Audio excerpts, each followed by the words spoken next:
Good evening. This meeting is being called to order. It's a Board of Selectmen meeting Tuesday, August 19th, 2014 at 6 p.m. and we're located at the Town Hall Hearing Room at 60 Center Square. We'll be starting with the Pledge of Allegiance.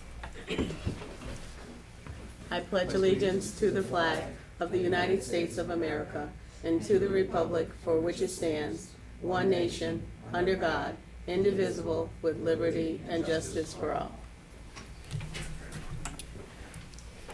We'll just take a moment of silence to reflect upon our duties and our townspeople and doing the best for them.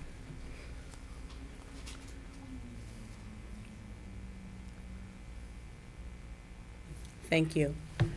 In accordance to Mass General Law 30A, Section 20E, I do need to ask at this time if anyone else other than LCAT and the Board of Selectmen are recording this meeting. Okay. I'm sorry? I will be. You will be? Your name and who you represent, please. I'm Ben Lambert, Republican. Yes. And? Chris Goodrum from Vermont. Okay, so that's so noted. The first thing on our agenda is we do have accountants interviews today, and these are our finalists. And I will turn that over to the chairman of who's running these interviews, and that is Selectman Federici. Thank you. Nick, are both candidates here? Your first candidate. Okay, going in alphabetical order? Okay, all right. Then you might as well, you can send her in. Do you want to give a little history of what we've Sure. done so far? We had interviewed last Thursday, I believe it was, 3 candidates and whittled it down to 2 candidates. And we're having the final interviews today. The first interviews were an executive session. These are going to be an open session.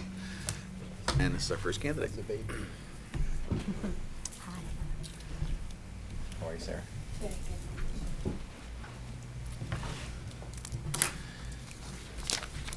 Okay, and our first candidate for everyone is Sarah Menard, who comes from a history of big, what is it now, big 6, big 2, big 1, big?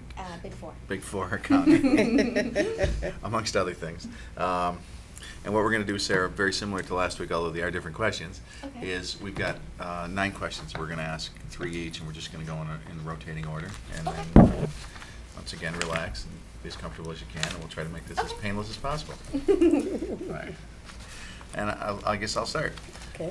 Sarah, what is your understanding of this position, and what skills do you bring to it? My understanding of the position is to serve as the town accountant, so to work with the Board of Selectmen, the assessors, the different offices, to provide financial statements, monthly or as needed, for whatever kinds of reports may be needed. So whether it's for the bond, whether it's for particular meetings, whether it's to determine different expenditures, so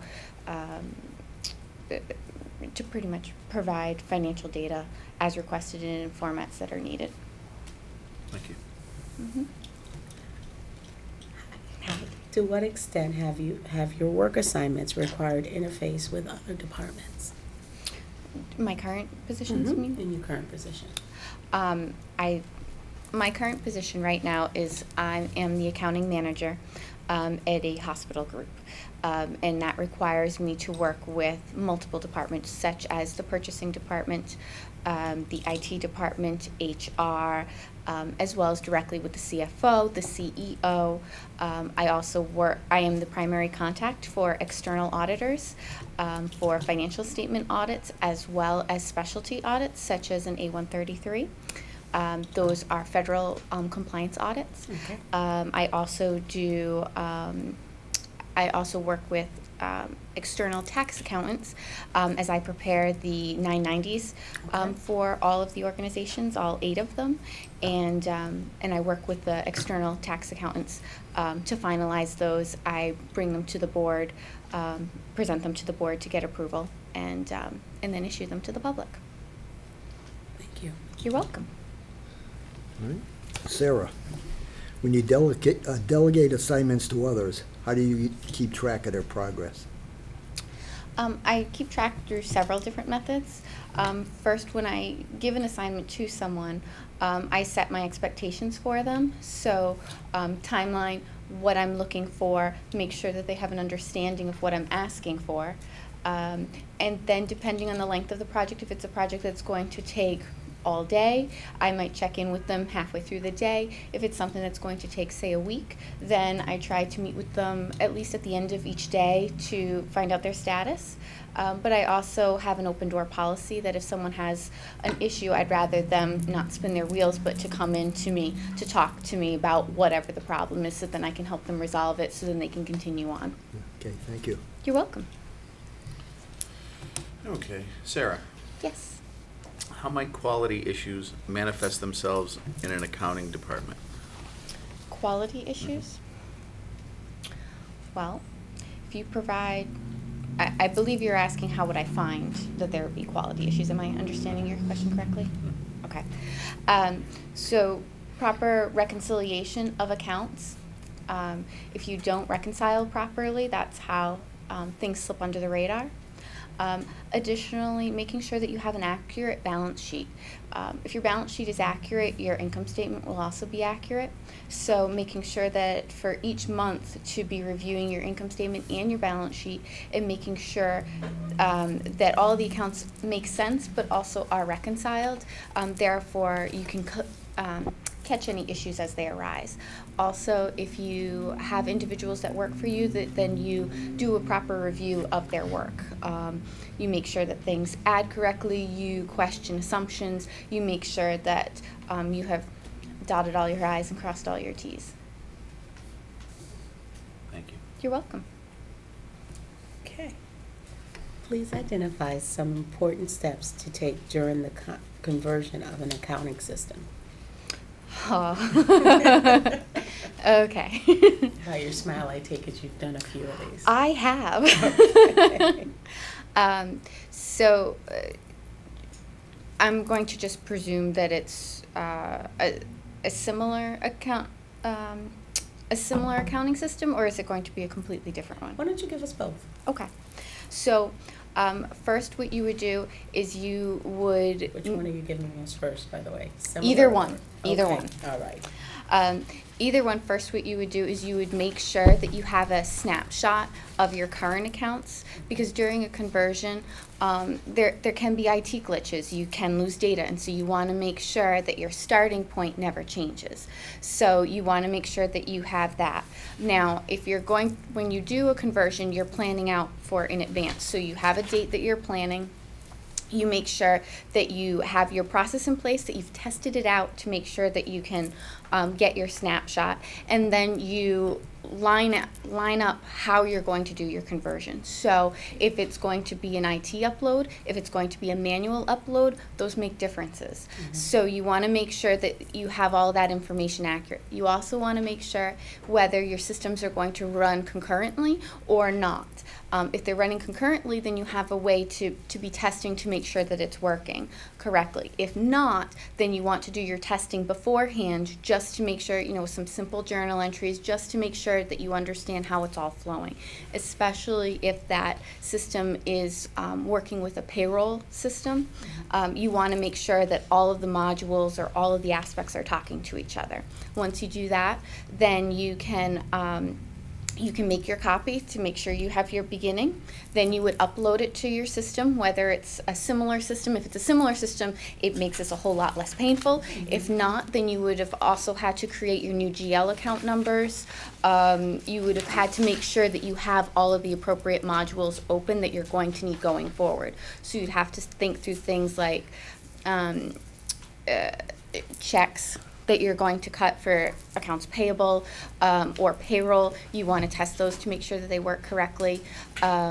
Things of that nature. Then you would upload your data to your new system, and then you would stop before you add anything new, and you'd compare it, make sure that it still matches your beginning.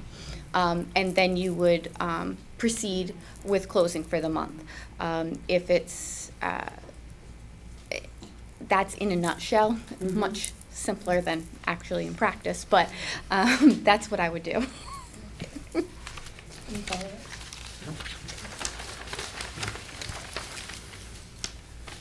Sarah, have you ever been faced with a work-related ethical dilemma or valued conflict? How did you react and what was the outcome? Very good question. Yes, I have. I'm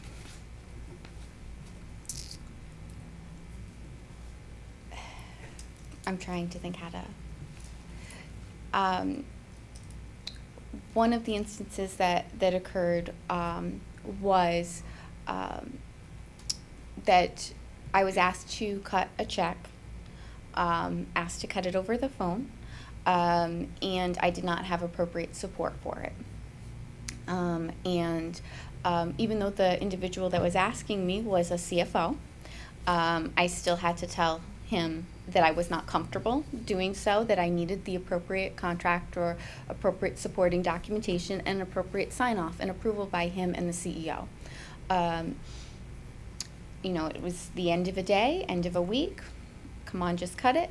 I still had to say no, and then after I hung up the phone with that individual, then I did call the executive director of finance and said what position I had been put in, and that individual agreed wholeheartedly with me and supported me in not cutting the check. And so ultimately, I stayed late that day, but I did get the appropriate support, and I did get the CEO and CFO signatures, and then I said, okay, now I can cut the check. But it puts you in an awkward position because you want to do what's being asked. However, you still have to follow all the guidelines that are set there. They're set there for a reason, and those controls need to be followed. So that's what I did. Yeah, thank you very much. You're welcome. That's okay. Take your time. Should have taken it short. I talk I know fast both too. of us, right? I'm sorry. No, it's okay. Great. Sarah, what special aspects of your work experience have prepared you for this job? I feel that I bring a very strong skill set to this job. I worked in public accounting for a number of years, and I worked on all different size clients and in different environments.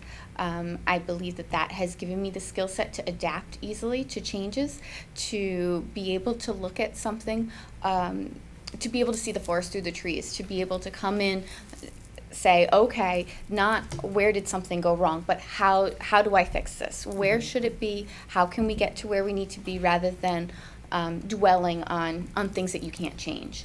And then also, when I left public accounting, I went to private, to another nonprofit.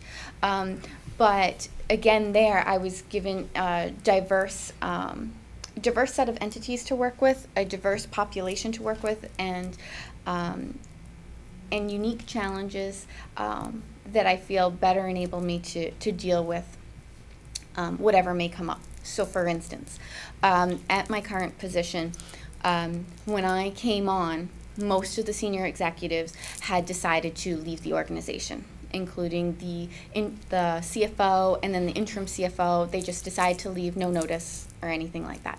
So there were a couple of small entities that no one knew anything about, and it was here, figure out what's going on. Does this make sense? Is this profitable? Is this not? And what are your recommendations? And so I had to do all of that from scratch without having outside help and knowledge, and I was able to do that. So I feel that that those are skill sets that you have to learn by doing, that you can't necessarily be taught, and so I feel that those help me going forward in all aspects of my duties. Great, thank you. You're welcome. Obviously, I didn't take shorthand either. Okay. Neither did I. Neither did you.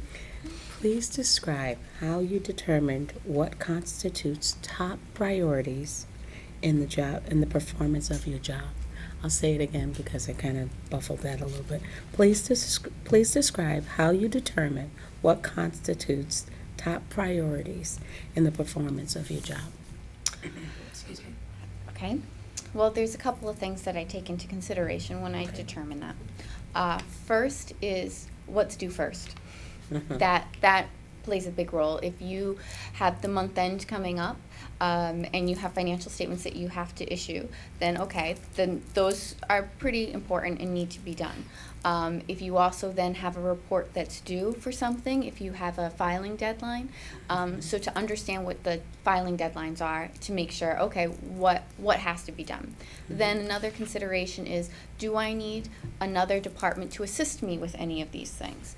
If so, then I want to give them plenty of time because I don't want them to have to scramble either. So I consider other people's workloads, then and what's due.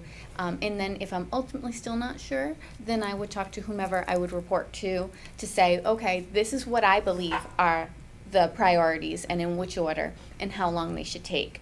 Do you agree? If I'm misunderstanding something, please tell me so then I can address it before it's too late to do so. And ultimately, if two things are due the same day and they both take a lot of time, then that means extra hours. Because they still have to be done. By the deadline? Yes, they Okay, do. just checking. Missed deadlines are never acceptable. You all set, Ames? I am, thank you. Last question for you. Sure. What do you see as your greatest challenges when starting a new job?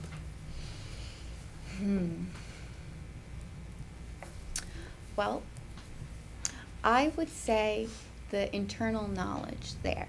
So, in my current position, for instance, accounting is accounting, and for the most part, it's still debits and credits, it's still balance sheet items.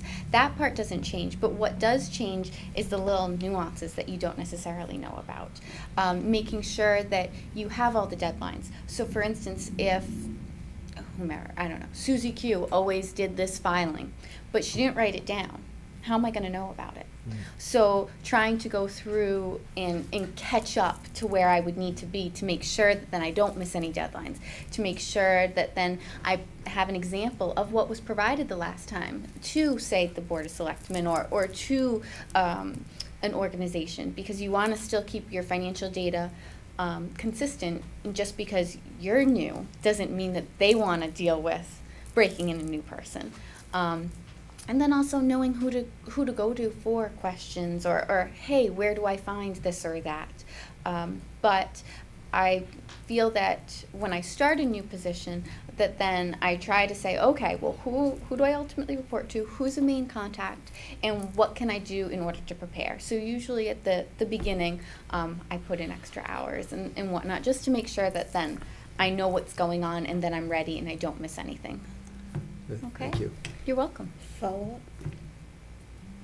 Through the Any chair? follow-up, Paul? Sure. Any follow-up? So you had said what you go through to catch up. Mm-hmm. I think you kind of alluded at it, but I just want to ask you exactly what do you foresee it to be? I foresee it. So, walking in, I need to know what are all these balance sheet line items that I see. You know, what is in each account. That's going to take some time for me to review each account to know what's in there before I can just jump right in. Different contracts, when are they due? When do they come up for renewal? Am I responsible for these ones or those ones, or who's responsible for what? So that way then I can stay on top of those kinds of deadlines. What is the, when are the meetings being held for all the Board of Selectmen? So that way then I say, okay, this is when they're held. Do I need to provide financial data a day in advance, 2 days in advance, a week in advance, those kinds of things. So just to make sure that then I know what's going on to be able to then do my job to the best that I can. Okay. All set? Thank you, I'm set. Well, once again, Sarah, I'm going to thank you for coming in and expressing interest. And is there anything, as in the first time, just, and before I let you talk, just to let the audience know, when we interviewed last week, we had, we also had Russ Denver and Terry Olajarz in the group to help us with the selection of the two candidates. So we had asked quite a few questions last week also. So we're just, you know, these are just sort of final questions, I guess you could say. So in case someone is wondering, maybe they may have not gotten into the depth that you think, well, that was last week. So, but we still want to get these final questions answered. But in any event, Sarah, is there anything that you want to say, or you know, any questions that you have at? Well, I thank you all very much for inviting me to come back. I'm very excited to come back and interview with you. I think the only thing that I have is to just ask, after you've met with both of the candidates for today, will we be getting a call later to, like in a week or so, or what's the time frame to know whether or not the position is being offered? I would think it'd be sooner than a week. Oh, okay. Yeah. It may even be tonight. Good But we to will, know. yeah, we will be in contact with you. Okay. So, I great. think that's it that I have Great. right now. Okay. Thank you so much, Thank everyone. you. Thank you. Thank you very much. Thank you. Thank you. Thank you.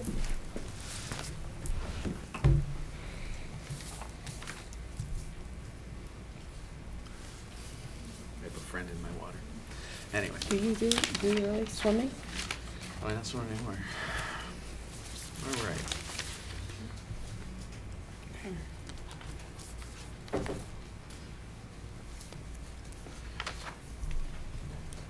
Do you need a few minutes, or can we bring in, I don't even know if our second candidate's here. Is our second candidate here yet? Okay. Do we? It's a little earlier. What do you? Yeah. Does he mind coming in earlier? Okay, if you don't mind.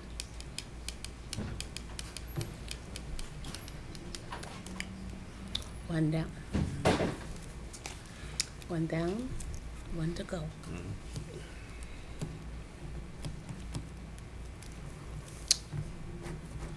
Okay, you know what I need?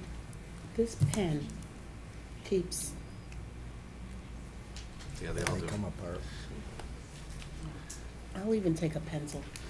Right. Thank you. I'm sitting there, I'm writing, and then all of a sudden it's like nails to the board. Must have been a discount.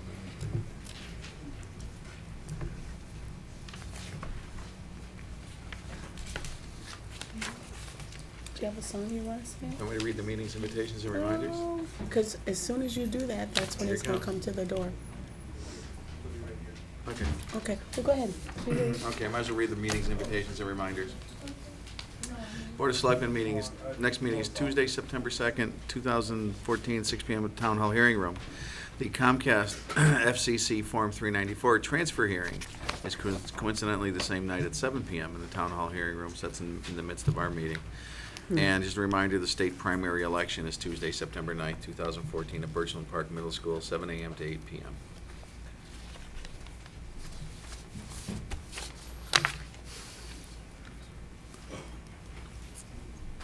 So, he's on his way. Here he comes. Hello. Hey, Tom. Nice time. Thank you very much. Is it the same? How are you? Good, thank you. Good. Now, what we're going to do is going to be very similar to last week. There's 9 questions. We'll ask, 3 each. We'll go in revolving order. And I know you're already calm, but just All set. just be yourself, be calm. And I'll start the questioning, and then we'll go to my right, your left. I'll start with the first question. What is your understanding of this position, and what skills do you bring to it? My understanding of the position, that is the town accountant position for the town of East Long Meadow, which I've held for a little over 7 years, so clearly knowledgeable on the job description and what the functions are, so absolutely confident that I understand the role and my leadership position. And what I bring to it is not only the 7 years that I've been here in East Long Meadow, however, I also have 14 years with the City of Springfield as Deputy Auditor and in the Finance and Budget Office. I have also held Regional School Business Manager position with Mohawk Regional Schools. That was a 3 regional schools in 10 towns, very complicated financial district. And I also held the interim school business manager position for the town of Longmeadow for 1 year. So in total, I have significant municipal finance experience. And before that, I was in the corporate trading program with Bay Bank and became an officer of the bank, and also did my master's while I was in the corporate training program with Bay Bank in the 80s. So I want to come to you with significant experience. Thank you. Just follow up. Sure. Well, while you may know what the job entails, could you tell us what it is Right. that you do? Yes, well, the primary goal is to maintain as accurate as possible the books and accounting for the town. And with that comes a significant amount of daily monitoring to make sure that the other important part of the job is maintained, and that is to not overspend the general fund budget. As you know, that's significantly important. Fortunately here, every year I've been here, we have closed with a rather large surplus from anywhere from $300,000 to $600,000. And that, of course, has helped our free cash. The remaining parts of the position are to work with the Board of Selectmen, inform them, keep them up to date, provide any information you need from me regarding research and financial analysis, and also work very closely on the same front with the Appropriations Committee and the Capital Planning Committee. I am an ex officio, that means a non-voting member of each of those committees, and I am there to provide financial support, financial analysis, suggestions, recommendations, and so on. The other parts of the position are to maintain the most update and forward-moving accounting system that we can have. As you know, we use a rather robust Munis system. We are at the highest level of 10.2 version, and I'm very proud to say that when I got here, it was very limited in use. We just started to roll out the package, and now it is in full use, and we continue to make improvements. That itself is a major portion of the job, and as you know, there are other portions like assisting Nick Bro with the town administrators and the other administrators preparing for town meeting, speaking at town meeting, and offer citizens financial explanations. Thank you. And I also feel that, yep, No, go ahead. being a team leader in the leadership of the town, bringing people together and our staff is key to the position. Thanks, Tom. Thank you. Thank you. Tom, when you delegate assignments to others, how do you keep track of their progress? Oh, No, you didn't, well, you didn't ask question 2 yet. no, I gotta ask. You didn't ask your question? That was just follow up on Okay. this, so, Go ahead. may I? Yeah. Thank you. Okay. To what extent have your work assignments required interfacing with other departments? It's daily.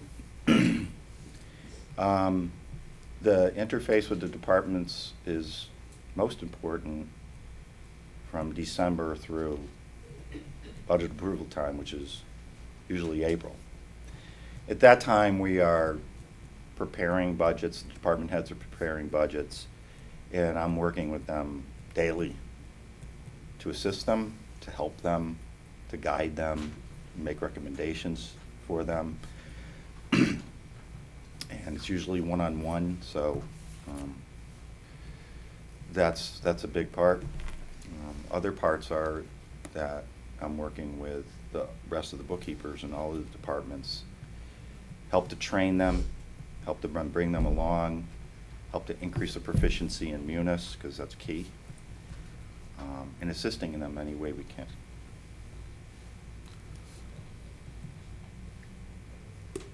There's also committee members. We have many committees, you know, throughout town. So, again, I'm working significantly with Community Preservation Committee, LCAT Committee, the many, many committees that we have in town. That is done on an ongoing basis.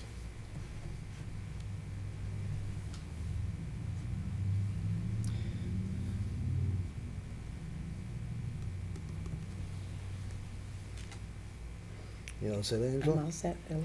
Thank you. Tom, when you delegate assignments to others, how do you keep track of their progress? Well, I have a projection to-do list. It's basically an Excel spreadsheet that I've used for many, many years. I maintain the projects that are currently being worked on by the employee being worked on, or employees in other departments being worked on. And every project has a phase, 2, 3, 4 phases. So I outline those phases and track them on a regular basis. Okay. And then I have my own list of my own projects and work that I'm doing. I maintain what the deadline date is, what needs to be done, the phases that need to be done. If there's complexities involved, I'll outline those complexities in my sheet, you know, so I keep track of them. And that's what I use. It's always worked for me. Okay, thank you.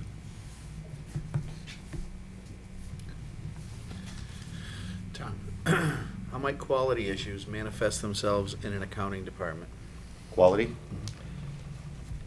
Quality is number one. Our job is to be as accurate as possible as accountants and financial people. We have a saying in my office that nothing is easy. And the reason why we say that is because if it sounds easy and you're doing the work, then take a second look at it. Maybe you're missing something.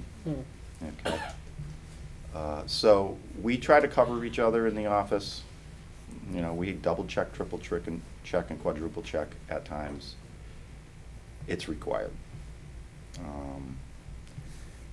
So accuracy and quality go together. And another saying I have is speed and accuracy do not go together. We often have to produce things very quickly. As you know, we have a very active office. Information comes out of our office frequently. So when we have to produce something very quickly for Billy or Paul or a citizen, that's checked and that's double checked. And it's proofed. And then, you know, it's just part of what an accountant does. The quality part also means that the work we're doing, the reports, they have to look good. You know, the form has to look good, the content has to look good, and spreadsheets have to be understandable to the layman. We don't want to, we understand them ourselves, but we want them to be straightforward so the public understands them. And that's one of our goals. Thank you. Please identify some important steps to take during the conversion of an accounting system. Conversion of accounting system, when you're implementing a new accounting system, is an extremely difficult and tedious task. It can take up to 6 months of preparation. So the first thing you want to make sure you have under your belt is a thorough plan with the software company. The transition has to be planned in significant detail. You're transferring over accounting files, you're transferring over balance sheets and income statements and budgets, and in addition to that, most importantly, is people's salary and employment information. So, if it's rushed, okay, and if it's done quickly and it's not thought out thoroughly and there is no significant plan for checks and balances with the software company that's going to actually do the conversion, then you're going to be in trouble. A plan to convert the town of East Long Meadow over to a new accounting system like it was done in 2005 prior to me getting here was most likely a 6-month process. I've done 3 major conversions in the past, and the planning process for those conversions was significant. And you have to work extremely closely with the software company. And You have to have your checks and balances and make sure the data that's coming over is proofed and checked and triple checked. It's never an easy process. There's a lot behind converting a system. And you have to have the expertise to do it also. If you're new at converting a large accounting system and it's your first time, most likely you will run into issues that you never expected.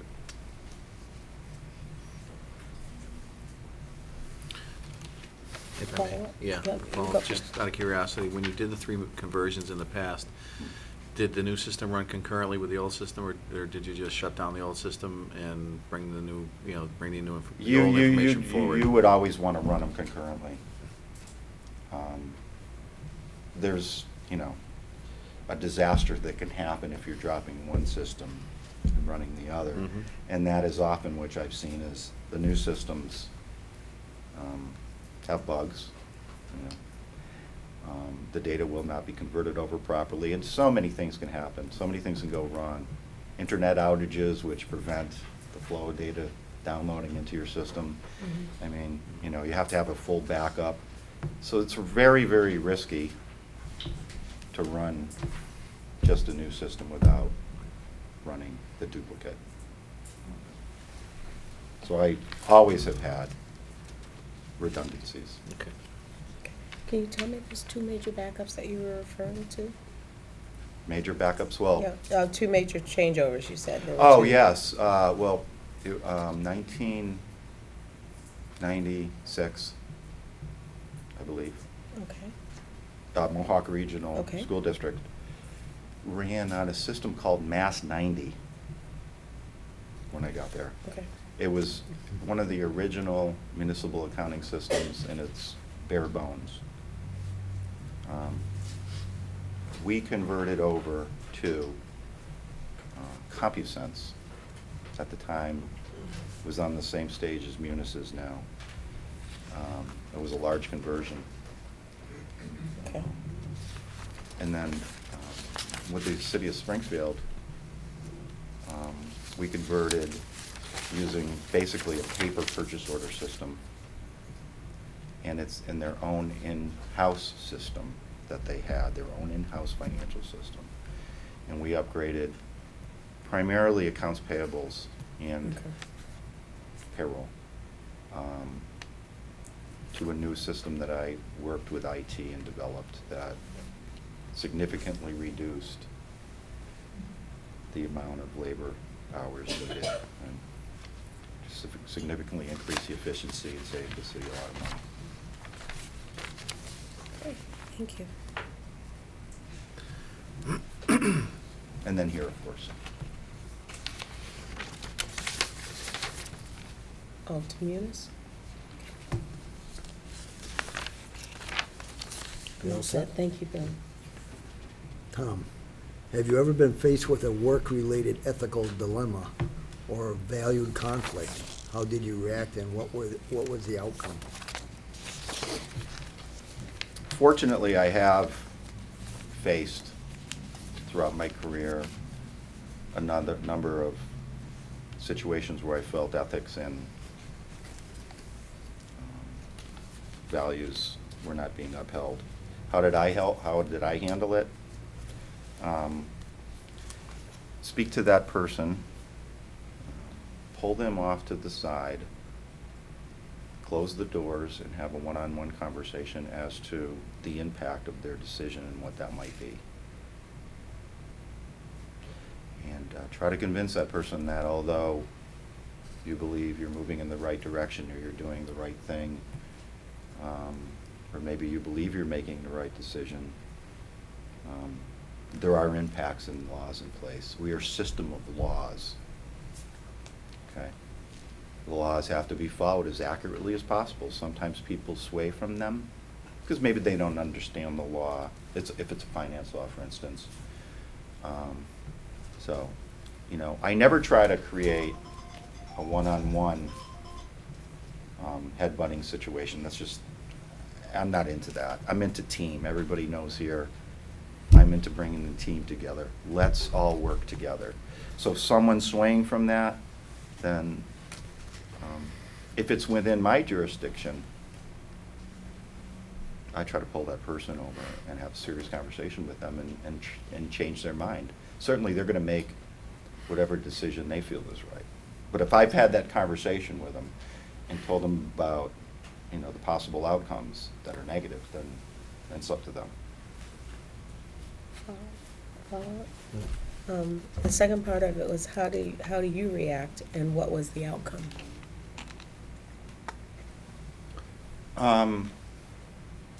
How I react to a situation I've learned about? Yeah. Well, again, I would pick up the phone and call the person. It would be the first thing I do. Or see them face to face and go in their office and talk to them directly. And, you know, try to, again,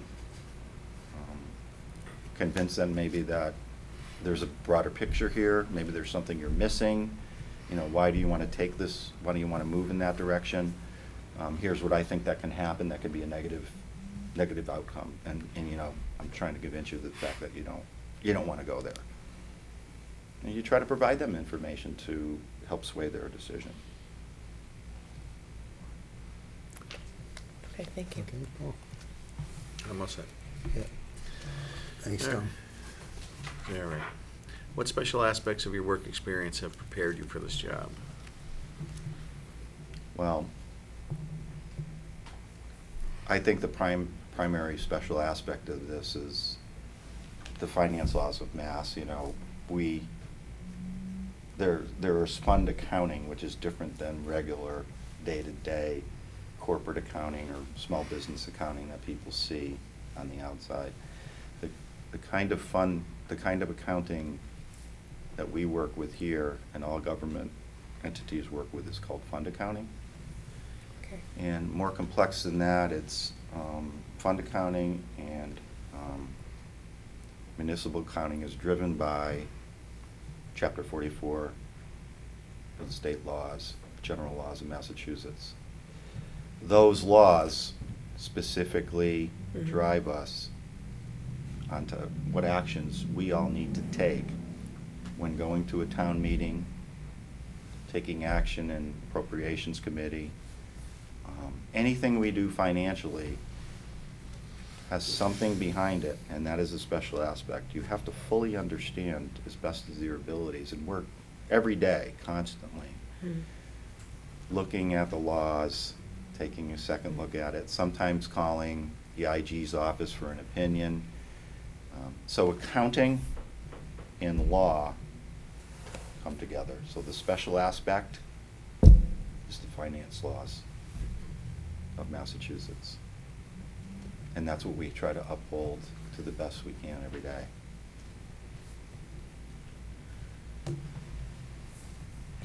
Thanks, Tom. Any other questions on that one?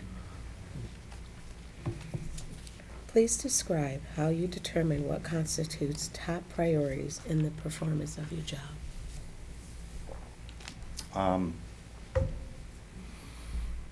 The top priority in our project list would be identified. You know, I identify my project list from what needs to go out the door based on what deadline that needs to get out. If it's with the Department of Revenue,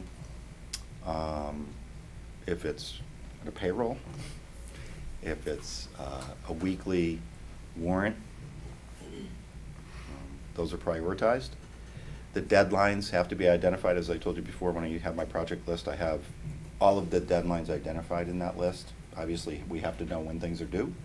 We have many reports that are due, and they're due on an annual basis. So we have a heads up as to when those reports are due, how long it takes us, and when we have to have them in. However, then you get a situation that something has to be done right away. Someone is leaving the town or being terminated, for instance. That's something we don't know ahead of time sometimes, and a department head will come in and say, we're settling immediately, we need a check today. In which case, you know, we have to put aside our reporting to the DOR for working on it. Cut that check, do the research, and get it done. If one of you come in and you have a priority for us, I don't want to give specific situations. I don't know if that would be fair to the other candidate, but, you know, Bill, we had some situations where I had to drop some things and just work with you on a particular project because it needed to be addressed immediately, okay?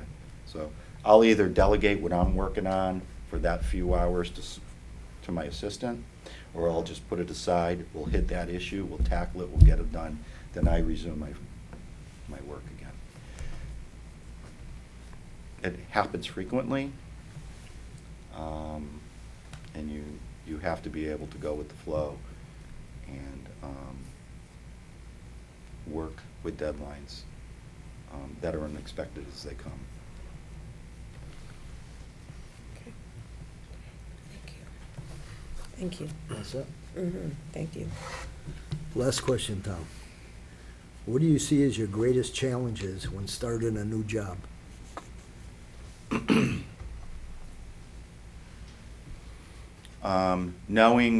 Trying to determine what the immediate deadlines are so that you do not violate any reporting or requirements. And that's a key, I think, in any accounting position. You know, we want to be able to provide as accurate and timely reports as we can. So if you're coming into a job and you're not familiar with the field, it's going to be very difficult unless somebody has that outlined for you. And every project and every report is outlined for you. As we know in reality that this is not the case, you know. So the first challenge is you really have to have some hindsight as to what possible reporting could come up, okay? You have to know the deadlines, and you're going to have to dig for that information if no one is there to assist you. So that can be a very difficult challenge. Okay. And often, you know, when people come into municipal finance for the first time, they're unaware of some of the deadlines that occur. And when you're working on reports for the first time, they're rather complex, so you're not sure how much time to allow yourself to prepare that report for the first time. So I think what you have to do is just do your best at asking questions and talking to key stakeholders like Department of Revenue, Appropriations Committee, you know, the state. Try to dig that out. And identifying those deadlines the best you can so you're staying within the reporting requirements. Thanks, Tom. Any follow-up? Nope. All right. Thank you, sir. Is there anything that you want to tell us, or now, since our line of questioning is finished? No, I respect what you're doing. Okay. I will respect your decision. I'm proud of where we've come. I think we're in solid shape internally. Anyone new coming in will have that benefit. And the staff has come a long way in the 7 years. I'm really proud. I hold my staff very close. So I think they'll also have the benefit of having an excellent staff. Very conscientious folks, very good folks, very honest folks. And, you know, they just want to do a good job every day. So the town's in good shape. Okay? You can always improve, and you always want to be improving. So whatever I can do, if I'm not chosen as your candidate, I'd like to assist. I'll do it as best I can. I may not have the time, but you know, you want to walk away maintaining the operation you put in place. I want to make sure it can fall apart very quickly. I want to make sure that doesn't happen if I am not your candidate. So just want to thank you all. Thank you. Thanks, Tom. Okay. Thank you, Tom. Okay. All right, Bill. All right, Paul. Thank you very much. Okay. All right. So now, this concludes, obviously, the interview process. I'll ask the board, I don't know if you want to take a 5-minute recess to just review, or a 10-minute recess, Could or we do that? 3-hour recess? No, This is not going to be an 3 easy hour. decision. So, but I guess I'll make a motion for a, why don't we do, I guess, a 5-minute recess? Yeah. Okay. We've got Sure. till, our next appointment's not till 7, and it'll, Okay, I so, can make a motion for a 5-minute recess. so moved. Is there a second? Second. Any discussion? Hearing none, all in favor? Aye. Now, Don, you ready? Yes, sir. We are back in session. I'll just start by saying, obviously, as both of you heard and saw, we have 2 excellent candidates, and they both presented themselves equally as well the other night when we interviewed them, obviously, because they made it to the final round, if you will.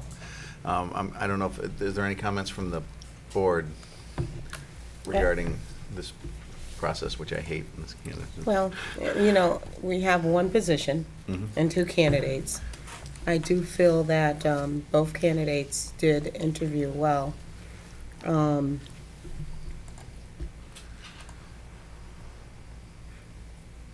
I scored differently on different questions, and so I kind of want to hear what the rest of our board has to say also. Okay. I do have a name in mind, but Okay. Bill? do you want to talk? Yeah, I think both candidates viewed well here, but I know we're looking for someone to be certified, and all the candidates we got, none of them were certified. So at the beginning, that was one of the qualifications, but as it turned out, nobody had the qualifications, and that's what we were kind of hammering down everybody's throat at the time.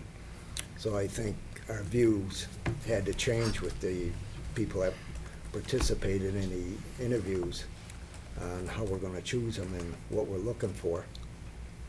But I thought they were both good candidates. And just, Yeah, I'm sorry. so you As I need say, clarification? Yeah, just to clarify, when Bill mentioned certified, there's a designation of certified municipal accountant, which is something that we were originally looking for in our candidate, because I don't want to get confused, because Sarah is actually a certified public CPA, accountant, yeah, so right, she is a I didn't CPA. want you to think that we didn't know that she was a CPA, but she is actually a CPA, so I just wanted to clarify that. And that's, Yeah. but the certified municipal accountant criteria was something that we were looking for, and as Bill said, just to elaborate on that, we originally had 7 candidates apply. Only one of them had that designation, and that person withdrew their application before we got to the questions last Thursday, to the interviews last Thursday, so. Yeah, I think that CPA does speak volumes also. I think that kind of puts Sarah over the edge a little bit ahead of Mr. Caliento. Is that a motion? Yes. Is there a second? I will second. Okay. Any discussion? I do think it was neck and neck. It was. But I do feel that her being a CPA, and I think she'll pick up, and also in the, I don't know, I can't talk about the previous interviews, can I? No. Because they were executive. Right. There were some things said that she said in her, in the previous interview that was in executive session, that gave me a little confidence that some other things would happen, and we may get that additional certification. Mhm. Okay, let's see, it's been It's been moved and moved, seconded. seconded. Any further discussion? Yeah, I think East Long Meadow's in a pretty good situation over the years. We're AA, and I just think the town's in a good situation. And we had a few problems, with the county, yeah, but, we're human beings and we have the problems, but we have other committees that should be picking up some of these problems that we went across, that we occurred over this last few years also. Mhm. And I think I just think Tom has more knowledge of what's going on and how things work, because you can listen to a candidate, you know, they're going to do this and do that at an interview. Then after they're here, you're kind of a little disappointed in, you know, what you thought they might be when they got here. So Right. That's true. I'm a guy that, you know, I'd rather keep with what we got and try to work with them to make them better than just ditch them for the sake of trying to get someone else. And I gotta say, I think the accountant should be paid one of the higher positions in East Long Meadow, because that's the heart of East Long Meadow. But that isn't the situation here right now. Correct. You know, and I think that's why one of the candidates bailed out, because of the money. So, and he had a certification. So I think we gotta look at things a little harder here for picking someone. Okay. I agree. Any further? I do agree with that, Yeah, too. and Tom has done a great job. Yeah, he really has. You know, it's sort of, I like I said, I hate this process the way it is, and you end up feeling, especially in this situation, like a Benedict Arnold, especially since I worked with someone since day one. But that being said, we've had a motion, we've had it seconded, so, yes. Through the board, if I could, just on the motion itself, the motion, as I think I heard it, was Selectman Thorpe had moved that Sarah had the edge. That's, I And think I- I and I- understand the intent, certainly. And I asked if that was a motion. And you asked if that was a motion, so right now the motion reads, Sarah has the edge. okay, that Sarah would be the candidate selected for the town accountant position. And so that's the motion, right? So she made the motion, so I have to move that. Yes, sir. So moved. Is there a second? I'll second out of necessity. Any further discussion? Actually, I would be the one that would move it. You would That's second out true. of Well- necessity, because you're the chair of this. But you made the motion. Okay. Switched. So, I'm I think we're all set. moving it. He's You- seconding it out of necessity. Any further discussion? Hearing none, all in favor? Aye. Opposed? Aye.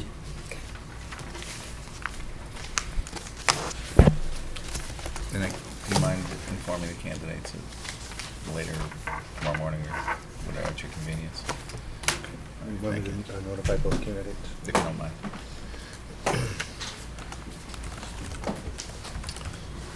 Okay, now it's back. Can I ask a question? Sure. What are we looking for start date? Good question. I believe Tom is here through September 1st, so Right. we will probably have to get in touch with Sarah and see what her requirements are as far as giving her notice at her current employment. And we'll have to discuss contracts with her also. I don't know if you want me to do that, or if you want. If you would. Sure. I mean, All right. that was a difficult decision. Yes, it was very difficult. I turn the meeting back over to you. Yeah, I guess that was what happened.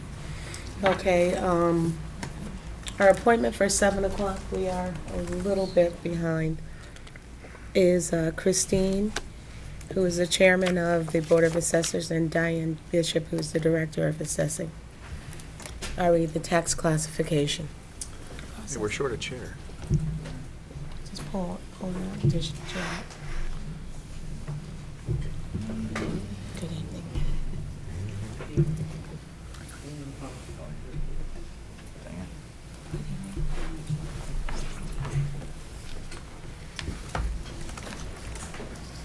Are we? I thought I was. Yeah, please. From what I understand, you had requested us to give you kind of a workshop look at what the tax classification hearing is all about Right. and what is involved in the process. So I'm going to start, and I'm going to let Diane finish. Okay. My first comment to you is that currently, where we are in the process of determining the valuations that will help determine the tax rate for fiscal 2015, the year that we're in. We are in a recertification year, which Okay. means Thank that you. the- I was gonna ask, what does that mean? Yeah, which means that the state comes in, the Bureau of Local Assessment comes in and does an on-site review of our evaluations for all the different classes of property. They look at our sales, what we give them as far as sales. They look even at our personal property, which is business property, machinery, equipment, and so forth. And they put this against their statistics to see if we fall within their guidelines. Okay. So currently, we've had the visit. We're waiting for what is called preliminary certification. In other words, they're saying, it looks good so far. What you have to do, what we have to do after that, once we receive the preliminary, is to have a public disclosure period. The state requests a minimum of 5 days and up to 10 days. Generally, we have done 5 days. We post the values publicly so people can take a look at them. They're on the website, old to new. What was my house worth last year? What's it worth this year? And we post them all. We have books available in the library as well as in our office. So people come in, take a look at their neighbors, take a look at the guy that lives on 3 streets over, and so forth. Sometimes people bring valid changes that that they make us aware of. And so if we make changes during this process, we have to resubmit to the state once again. And then we get, hopefully, final certification. Your values are good, you're good to go. Following that, we have to submit other reports to the state. One of them is what we call the LA4 report, which is a breakdown of the valuations of all the classes of property Okay. within residential and within commercial and industrial and personal property. And we also have to determine the new growth. What's new growth? New growth is that amount of money that we can add on top of the 2.5% increase. The state has to approve that. Diane has to justify all the changes, everything we've picked up in new construction or new business property, so that has to be verified before we can assure your board that we're ready to go ahead with a tax classification hearing. The one change this year for our board is that our role as assessors requires us to present all the numbers, all the facts that your board needs to make in adopting a factor to set the tax rate, whether it's a single rate or a split tax rate. In the past, our board has taken a vote on what we would recommend if asked.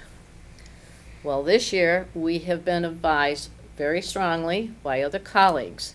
It is not our position, and it's not within our jurisdiction to give you a recommendation, because that factor is strictly a policy decision that's given to selectmen, to town council members, and to mayors within certain parameters. So we can give you all the information, tell you what's going to happen with a single rate and what's going to happen if you split the rate, but we can't say, we think you should do this. So that's going to be absent from the process this year. When you say your colleagues, are you talking about within? Other assessors throughout the state. Throughout the state? Yes. Okay, all right. And unfortunately, too many boards of selectmen and city councils have relied on the assessors, and we've kind of gotten our hands slapped and said, this is a policy decision that's assigned to the Board of Selectmen. So if we, I'm sorry, Yeah. forgive me. If we were to ask you directly to advise, would you advise? We would politely demur. Hmm. So Okay. I'll read to you, yes. Yeah, I was just gonna ask you, why would they do that when you would have more knowledge about it than us? Well, the premise is that you would have as much knowledge as we do, once we give you the numbers.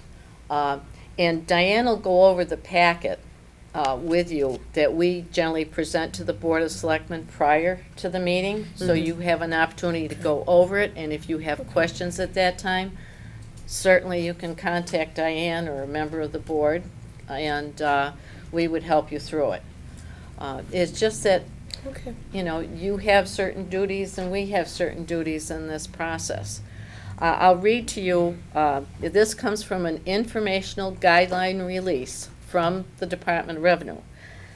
The assessor's role at the hearing, and I quote, is to provide all information and data relevant to making a decision on allocating the tax levy, including the fiscal effect of the available alternatives. That is what we will do.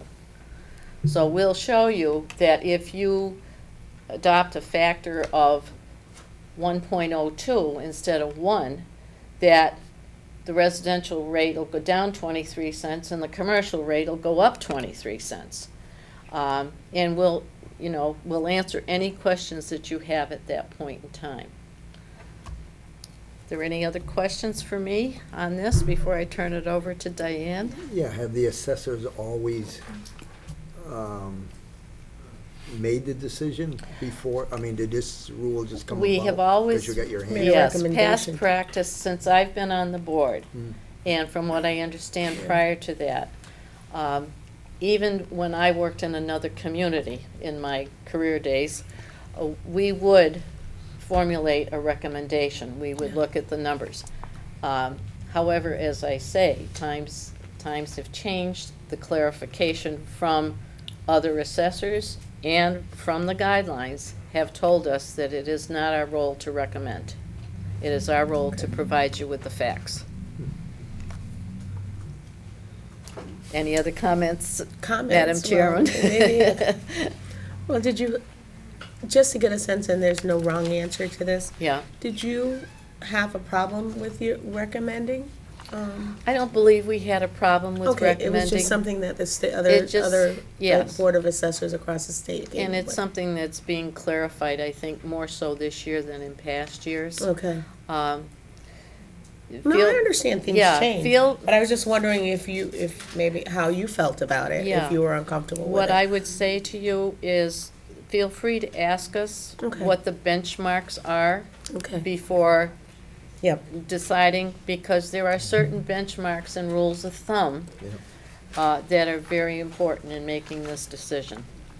And we'll be happy to do that. Okay. Okay? Yeah. We appreciate that. All right, and I'm going to turn it over to Diane. Okay. I do have a packet. There are 3 different items. One is the IGR that Christine just mentioned. So, and you may have received it because it did go out to all municipalities and it was earmarked for selectmen, city council, assessors, etc. The first item that I have on the top is the type of packet that we give the Board of Selectmen at the tax classification hearing. I used last year's because we do not have any numbers ready for this year. And you will get this in advance of the tax classification hearing. We're anticipating this tax classification hearing to take place around the time of special town meeting. Okay. We should have all of our values set. Our town accountant should have all of the numbers pulled together at that time. And once we have our special town meeting, we'll know if there's any other appropriations that will be necessary, which will be part of our tax recap. Okay. We will give you what our total levy is of the town. Okay. And we will then break it out by classes, by residential, open space, commercial, and industrial, and personal property. And at that point, we will give you a what-if scenario. It's in that packet, but it's a pretty good idea when you have the opportunity to look at the what-if scenario worksheet, where it will show you that this past year, our tax rate was $20.47 per thousand, and if you shifted to a 1.01, you would see what the residential tax Bear with rate. me for 1 minute. It's the last one in your It's packet. the last one in the packet, not the first packet, but the second one. Actually, third packet, there should be 3. Third packet? Okay, got it. Sorry. Yep. I just want to be with you on this Yep. one. Okay, go ahead. So if you're looking at this, you will see that our tax rate was $20.47, and we had one tax rate for all classes. If the Board of Selectmen decide to do a shift and put a heavier burden towards commercial, industrial, and personal property, which is what CIP stands for, you will see that the tax rate will come down a small amount for residential and will go up a little bit more for those other three classes. And the reason being is that we have a lot more residential and not as much commercial, industrial, and personal property Okay. valuation-wise. So you have the option of keeping one tax rate for all classes, or shifting it anywhere between 1% up to 50% by state law. So at the time of the tax classification hearing, most likely you will have an opportunity to hear from residents in the commercial industries, and they will come and share with you their opinions, and you will have to make a determination as a vote to decide if you're going to have a factor of one, which is a single tax rate, or if you're going to shift the tax rate. It's a lot to take in the very first time that you're doing it, and I will invite any of you to stop in my office once we have the final information. So if you have any other questions, be happy to share any information to help you to make the best decision for the town. Exactly. What is the timeline looking like? Again, I believe. I know you have to send everything back and forth. Let me be specific. When if there are some changes, you publish the values, and then somebody comes in and has a valid point, and you have to send that back to the state. How long does it, and ballpark it, because I understand the ambiguity of the state, but how long generally, ballpark it, does it take for it to come back again? Generally, once we get our preliminary, the only changes are made is that there are glaring errors. And then they want us to correct any errors so it doesn't have to get to the abatement process. And generally, within a week, 10 days, about a week to 10 we're days. set. But again, we can't give you a lot of the information until we have the recap sheet pretty much pulled together, which Okay. is where the tax rate will be coming from, and that will be a very large part of the town accountant's responsibility. Okay, so you're gonna have the public the public disclosure for 5 to 10 days. You said usually 5. Yes. If somebody doesn't make it that time, it's oh well? They So wouldn't sorry, have so them. sad? Well, it's so sorry, so sad at that moment, but Okay. they always have that right at the abatement time. At the abatement time, okay, Yeah. so that's their other chance. Yeah. So what'll happen is, so 5 days, then it goes back to the state if you see anything that's glaring, and then it won't have to go back to the state if you decide there's anything We'll- else. We'll receive final You'll wait for the certification. abatement. Yes. Okay, I'm sorry, go ahead there. Bill. Diane, have you took a survey or statistics or anything on other towns on how they fared with split or single? I haven't taken a survey, but as Christine had mentioned about, we could educate you on some benchmarks of how a lot of communities will do it. Once you start having more and more commercial properties, then it's more, bigger towns are going for a split tax rate. When you don't have a large commercial industrial base, many towns tend to stay with a single tax rate. But again, it's entirely up to the town. And did you have something, Paul, to No. say? What's considered large? Because everything's relative. What's It's really A large dependent commercial on the base. town, but generally around 40%. 40% would be large, okay. Would you have any? What's that? The amount of commercial property. Oh, the benchmark, the rule of thumb is if you have 25% or greater of your Okay. taxable value, which in the past years, East Long Meadow has not had. We have been running 87% residential, which puts our commercial and industrial valuation at about 13%, which isn't anywhere near the benchmark. Okay. because at certain points, thinking of doing that when you haven't reached that level of commercial industrial population in your real estate, then a split rate becomes almost punitive. Okay. All right, the home businesses, Pardon? are they counted in there? No, Just ask. generally, no, well, they haven't been impacted. We have notations on our property record cards if someone has a home office, but they're not taxed at a commercial rate Okay, because we haven't had one. So it gives them a break as well, which is a good thing, because usually they're only 10% or less of their actual assessed value. okay. But if we were to have a commercial rate, then they would have, the home Yes. offices would, okay. Yeah. All right. Any other questions? Selectman Federici? I hope that explains it a little bit, Um, or maybe it just generated a lot more questions. yeah, Yeah, I'll probably be in to see you. That's great. Yeah, a lot's going through my head right now after what you said, but, Yeah. how about a place like the new building we're building, they're non-exempt? Does that have any effect on us? No, because your levy is your levy under Okay. Proposition 2.5. So that amount of money has to be raised regardless. So the exempt properties that come in, fortunately with that particular one, we're getting the value of what the taxes would have been on the land. On the land, yeah. So we're not losing out with a pilot agreement.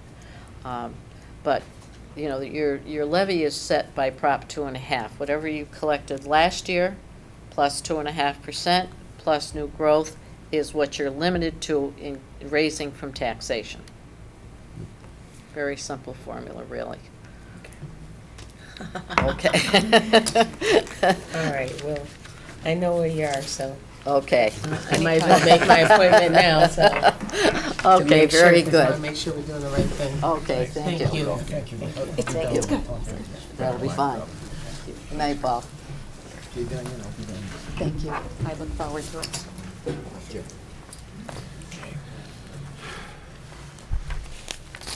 Ooh, really? Okay. Diane gave us one of those handouts she gave us. We have the Yeah, senior version yeah, in here. well, yeah, I recognize that there was, some of it was duplicate, yeah. So I was good with that. Visually impaired. That's okay. All right, next.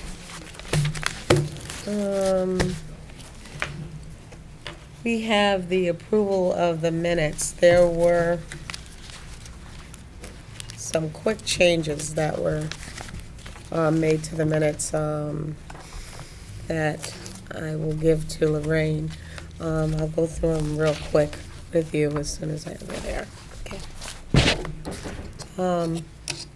Just nothing big. On June 5th, scratching. I think at one point there was no recordings, and then there ended up being some, so that needs to be fixed. And I'll just give them to Lorraine. And some of them are semantics. And then just adding final interviews to page 4, adding the word final to interviews. And all the rest is just great. And I'll pass those over to Lorraine. So I will entertain a motion to accept the May 16th, 19th, June 5th open session minutes So with moved. the, Oops. with the corrections. So moved. Okay, moved and seconded. Any discussion?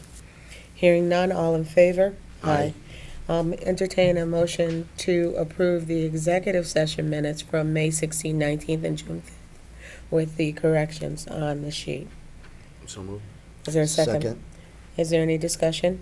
Hearing none, all in favor? Aye. Okay. Going on to old business, special town meeting, proposed timeline, and the Board of Selectmen warrant articles. Nick? Board of Selectmen has called a special town meeting for Monday, October 27th. And what I've proposed to the board here in a memo form is a timeline to follow, working backwards from the date of publication of the warrant in the reminder. That needs to be delivered to every home in the town 2 weeks prior to the special town meeting. So October 9th edition of the reminder would fulfill that requirement. And then everything going backwards from the deadline to submit all warrant articles through the Board of Selectmen signing the warrant is subject to discussion, including the date the warrant is published in the reminder if the board wanted it sooner, say October 2nd, but that just compresses the timeline. The 9th makes it as long as possible. Nick, I would, or to my fellow board members, I would like to ask that on the timeline, the closing of the warrants, if we could possibly give our residents that weekend and have it close on Monday instead of Friday.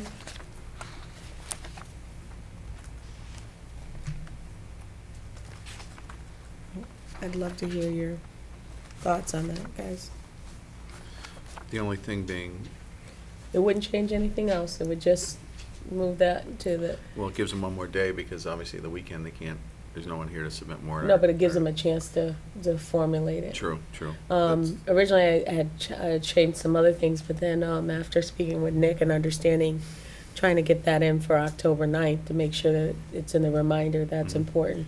So, I certainly could concede to just have that moved to Monday, that deadline for the deadline for the, Public, for Public. the, yeah. yeah, that's the fine. public to get it in. That's What do fine. you think, That's Bill? fine. I agree. Okay, Yeah. so we'll move it to, what date is that? 15th. Yeah, Okay, so you're moving it to the sorry. 15th. let me jump in. And then everything else, does that look okay to you guys? Mhm. Yep. Okay. So I'll entertain a motion to accept the proposed timeline. So move. Is there a second? Second. Is there any discussion? Okay, so, do you want to read those off, clerk, into the Sure. record, please? Well, wait a Um, minute, should we vote on it first? Oh, wait, sure. Okay, so it's been moved and seconded, all in favor? Aye. Aye.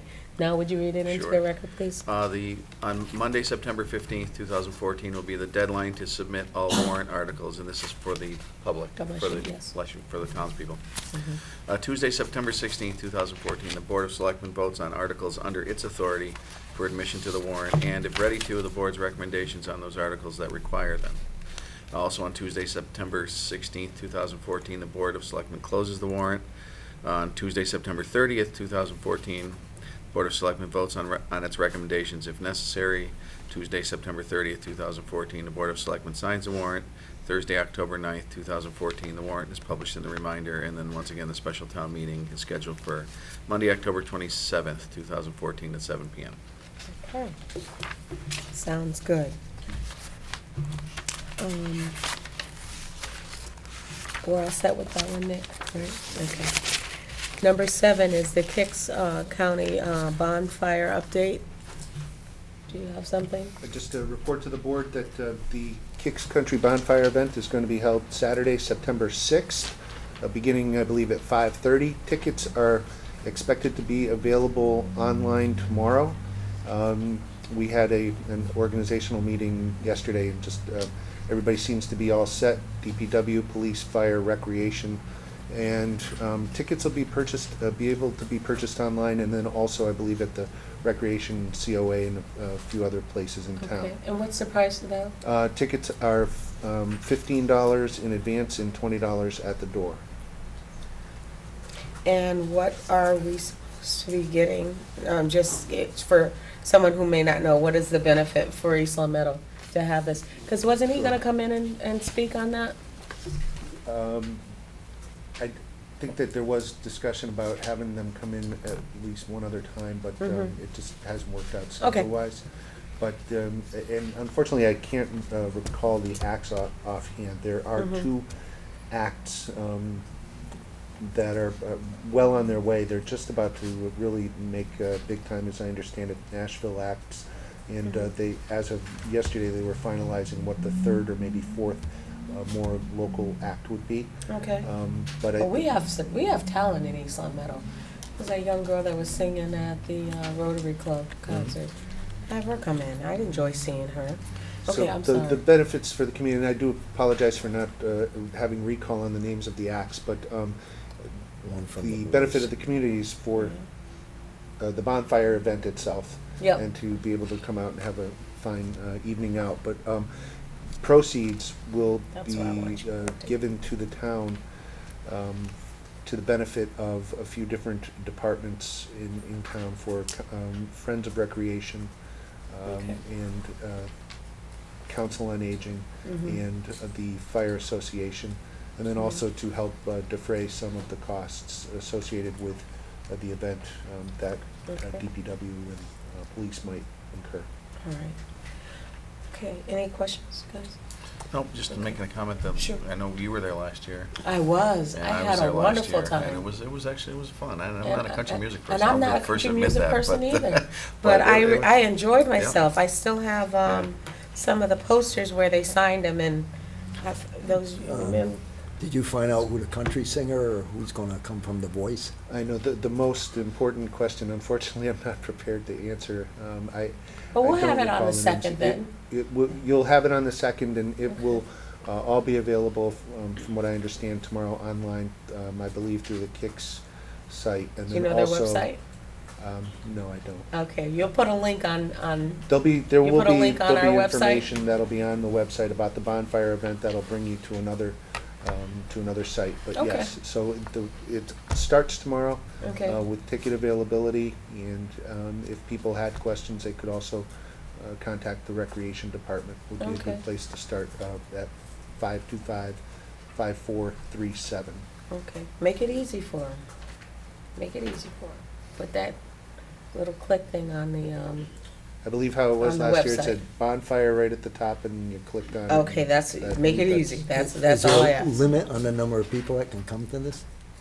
Because once they Nope. find out who's going, there could be a No. pretty good It's sellout, outdoors, so it's, right in the the more field. the merrier, right in center field. Exactly. The Okay. more, the more they come, the more we get.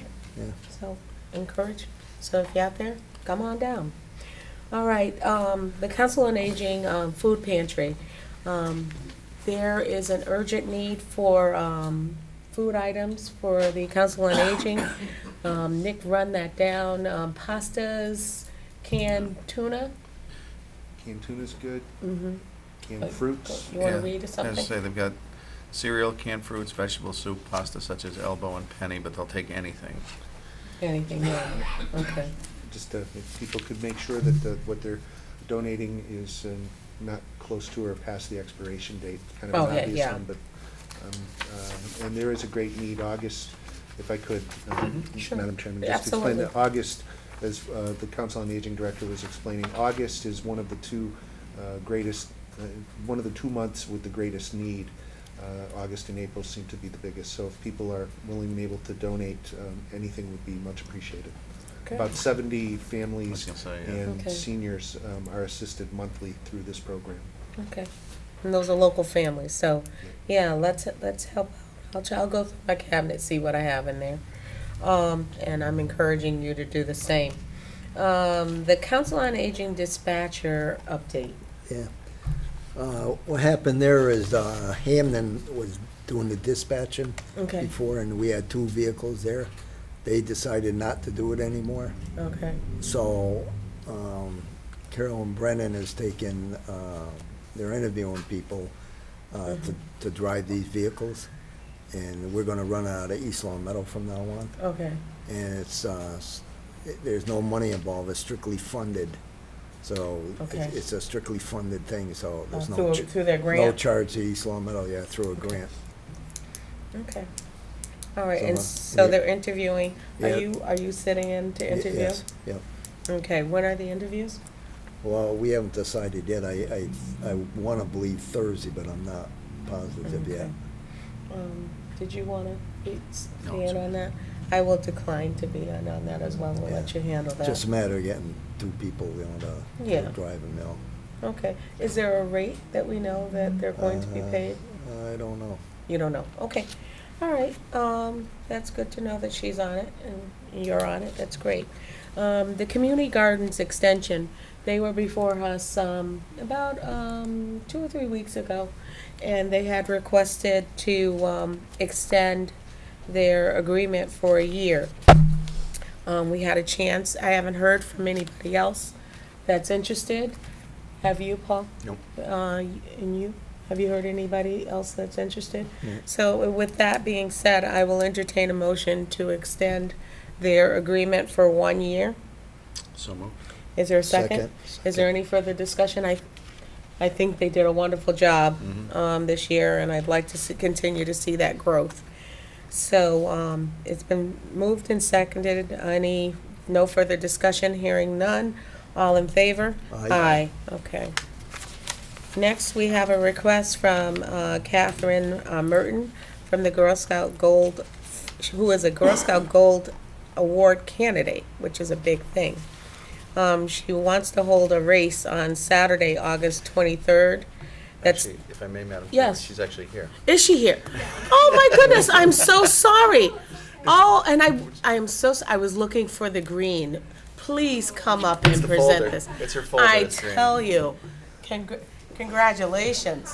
Thank you. Nice to meet you. Hi, you look just like your mom. Yeah, I do. Yeah. Usually Thanks for your people say I'm patience. my sister. No problem. Okay, please have a seat. Okay. Tell us a little bit about that. I haven't spoiled your thunder, please. No, you About. haven't at all. Okay, please tell, and congratulations, because that's a big to-do, Yeah, it to is, be yeah. doing your service award, and being a former Girl Scout myself. Congratulations, so go ahead. Yeah, so for my Girl Scout Gold Award project, I'm doing a road race to raise money to buy and install a hydration station at East Longmeadow High School. So do you guys know what that is? It's No, you tell us all about it. It's an appliance. We're going to put it where one of the bad water fountains is. It's just a trickle of water, so nobody can really drink out of it. And so you put a water bottle under it, and it fills it up really quickly with clean, filtered, cold water. So I'm hoping to reduce the use of plastic water bottles at the high school and in the community by having this event and raising money for this appliance. Okay. And to raise awareness about the environmental impacts that plastic water bottles have. Okay, so will this apparatus be available 24/7, or? Yes. Oh, wonderful. So anybody who might start playing tennis over there? Yeah, will be I mean, able it'll to be use in it? the school, but Oh, in the yes. school, okay. All right, and so, again, when is your race going to take place? It's going to take place on August 23rd. The start Okay. is 8:30 a.m. All right, And I have an approved building use form, so it's I okay see with the that. high school to hold it there.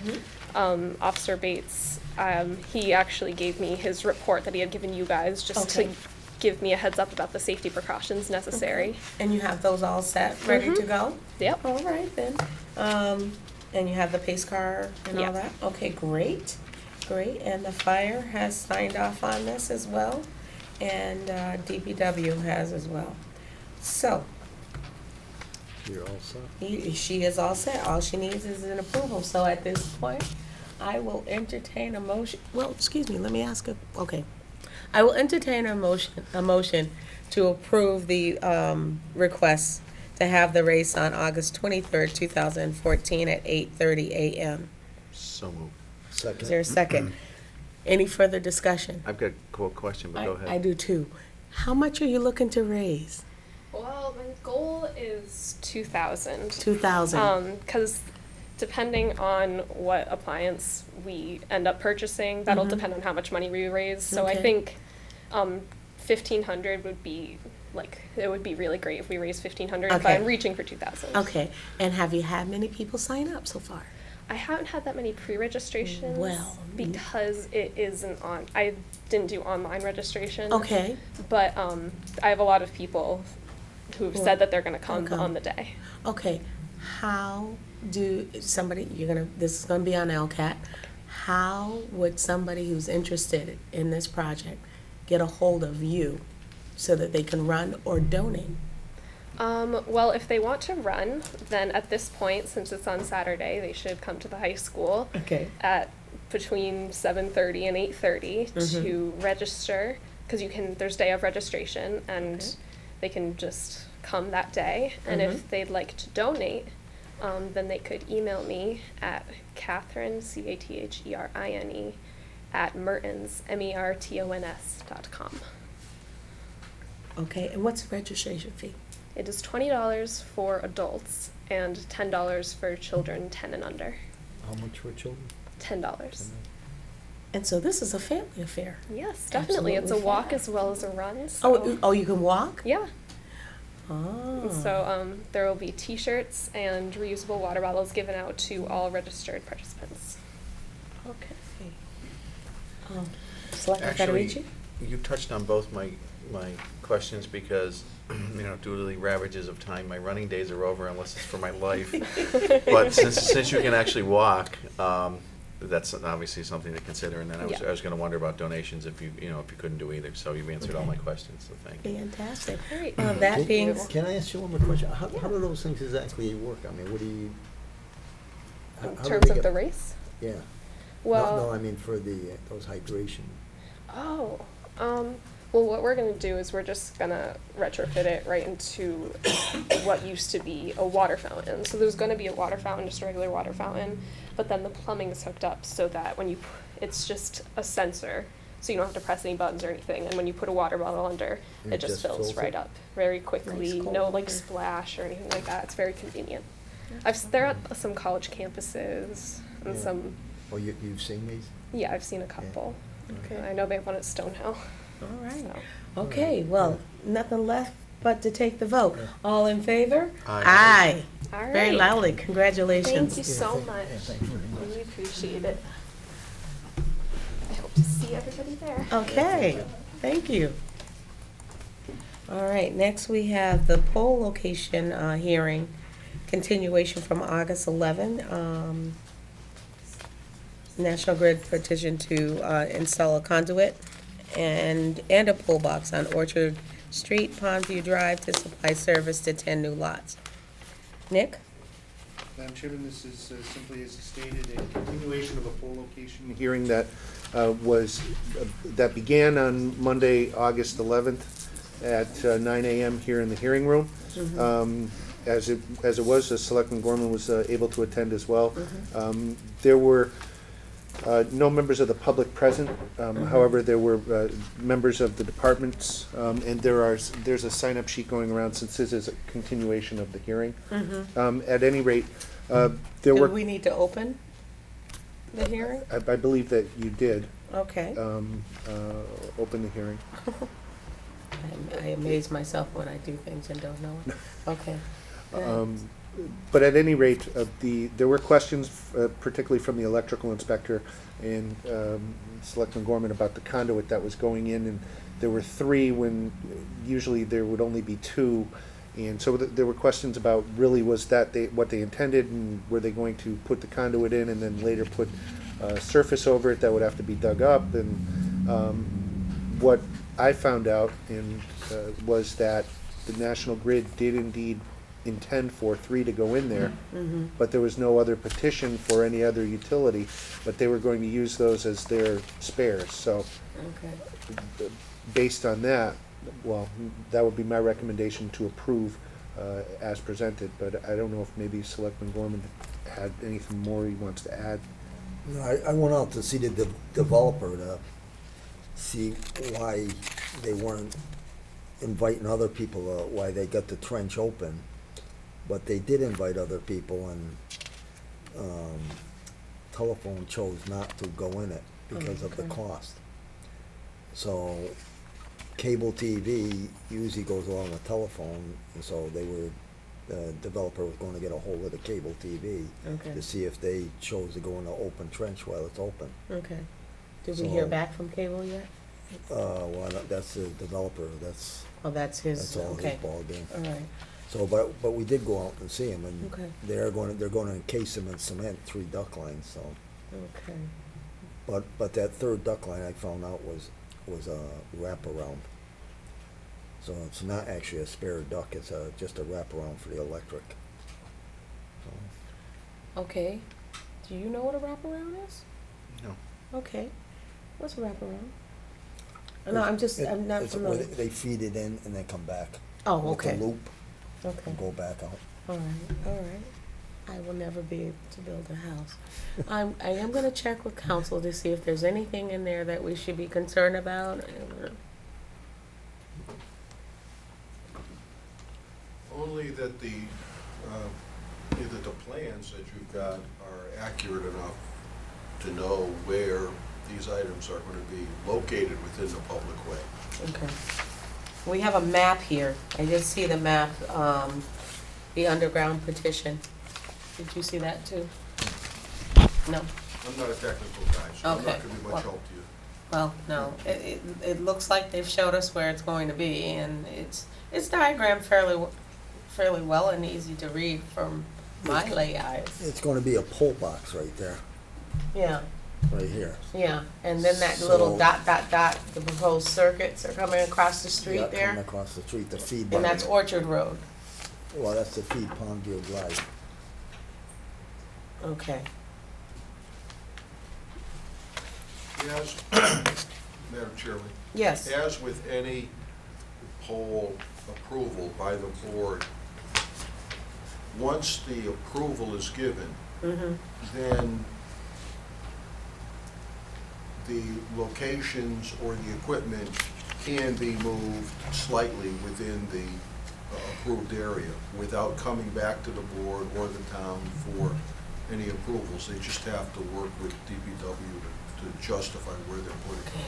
I think it's 3 feet, Mr. Donahue. I believe that's the general range, right? At least when I worked there, that's what it was. I think that's still correct. All right. So, do you have any questions, No. Selectman Federici? No, I noticed in their memorandum that, I guess Ed LeGue was satisfied to his. Yeah. Yeah. To his, whatever, it was His done to his specifications, satisfactions, yeah.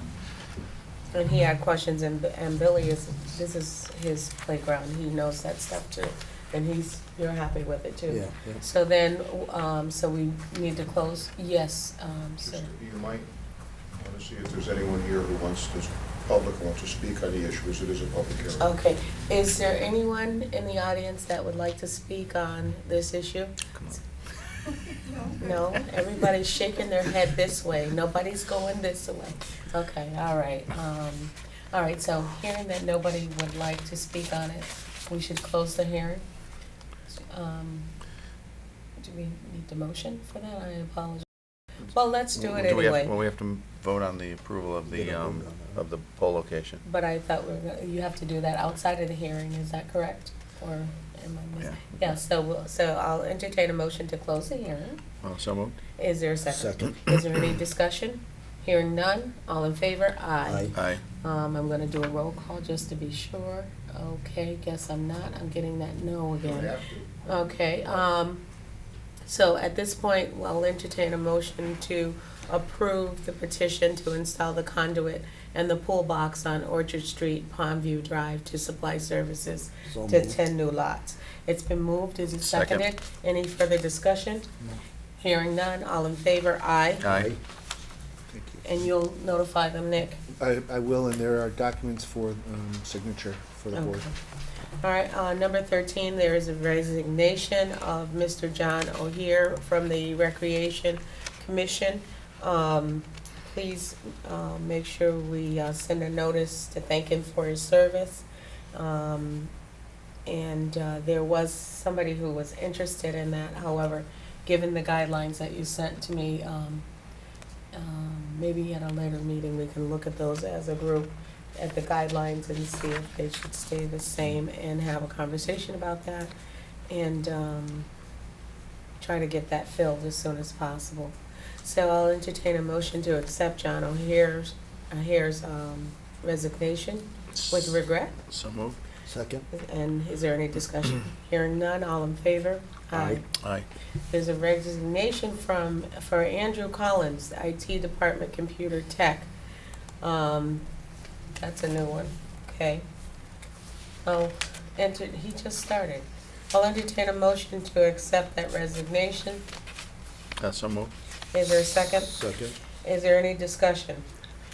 I'd like to know, what we're gonna look at for a timeline to make sure that we get that posted and try to get that filled. The last day is effective the 29th. Bless you. God bless you. Wow, that's new, so, God bless you.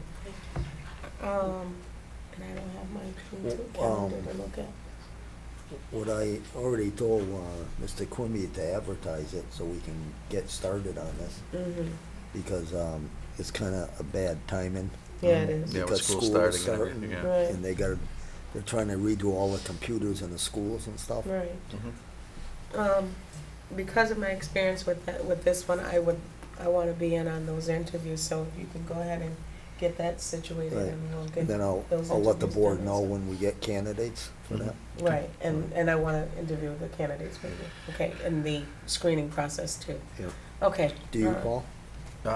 We'll wait and see how many candidates we get. I don't wanna I hear make you. it too cumbersome, so. I got you on that. I trust, if the two of you are doing it, I trust the two of you as far as. As far as that goes, right? Yeah. Okay. Madam Chair, Okay. I believe Board- the vote was out. You had called for a vote on the resignation. Okay, all in favor? Aye. Aye.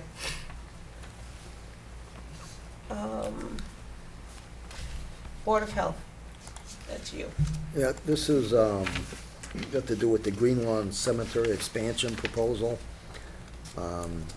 We had Mr. Spate come in and tell us what was happening with this. It's, the expansion plans for the Green Lawn Cemetery. They've had the land for many years and it's been approved by the crematory purpose for a number of years. The new section of the Green Lawn Cemetery will have a choice of two plots. One will allow the size of a regular vault, 38.5 inches by 10 feet. This will accommodate a vault for a full burial. The second choice will accommodate a vault for ashes at 36.5 inches by 48 inches. It will allow up to 2 vaults for adult ashes and 1 infant. The new smaller plots allow only flat markers. The small plots may be purchased for the future. Then the first vault is located as time comes. Then he thanked the Board of Health to explain any further questions that we may have. I looked at this and, they own the land, and the planning board also gave their approval, the expansion of the cemetery. And it says, please be advised that the planning board has no issues with regard to the above referenced project. The only requirements are that any new or additional land for a cemetery must be adjacent to or an extension of the existing cemetery. Green Lawn Cemetery is an existing cemetery, and the property for the expansion is adjacent to the existing site.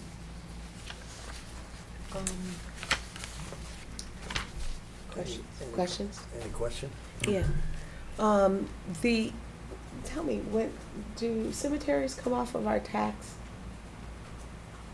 I don't know, you'd have to ask Mr. Donahue that. I Cem- think they're non-taxable. Are cemeteries non-taxed, or are they taxed? I would doubt that they're taxed. They're usually part of a charitable Nonprofit. entity. I believe this group is part of a nonprofit. It's not a profit-making venture. Okay, so right now the land is being taxed. We're receiving tax income from the land. I'm just asking. No, I don't think so through the chair, because I Yeah, think sure. they own it already. Yeah. They just want to expand All they're doing they is- just want to expand the ability to use it as a cemetery. They already own the land. But if they already own it, and they're a nonprofit, is that what you're saying? Yeah. So therefore, we're not getting any taxes on it anyway. Correct. So they're just expanding it out. All they did have was more. clear it, Mhm. so they can, make use of it. Okay. I don't think we have to pass this, I think. Good. Oh, think our so. esteemed attorney would like to speak. Yes, I'm sorry. I'm not familiar with the file, but if the file doesn't contain a plan or sketch that's showing where the expansion of the cemetery is going to take place, it should be part of the requirements of any vote for approval that you do take. So you would know what the boundaries are of the cemetery that you're approving Okay. for future boards. I don't see that for now, but He did may I bring- speak? He did, yeah.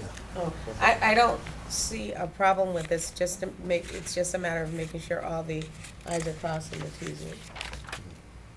The t's are crossed and the i's are dotted. Okay. So, but do we have the plan? Remember he brought it in the last time he was I here and don't. showed us the whole plan? But we need to have a copy to go with this. Do Yeah, you have that? well, Yeah, It's in the file, It is in the file. yep. Why didn't you give it to us? because it's a big file. It's a You know, big piece. you're just trying to save trees now, I get it. All right, so seeing that we have it, carry on, Chair. I don't know if we have to approve it or not. I mean, he can do it, so I don't think we have to approve it. Well, Board of Health does have to approve the We still expansion of do? the cemetery. Okay, Statute. make a motion for the, to pass the expansion of the cemetery. So moved. Second, Second. any questions? No. No? All Gotta in vote. favor? Aye. Aye. Aye.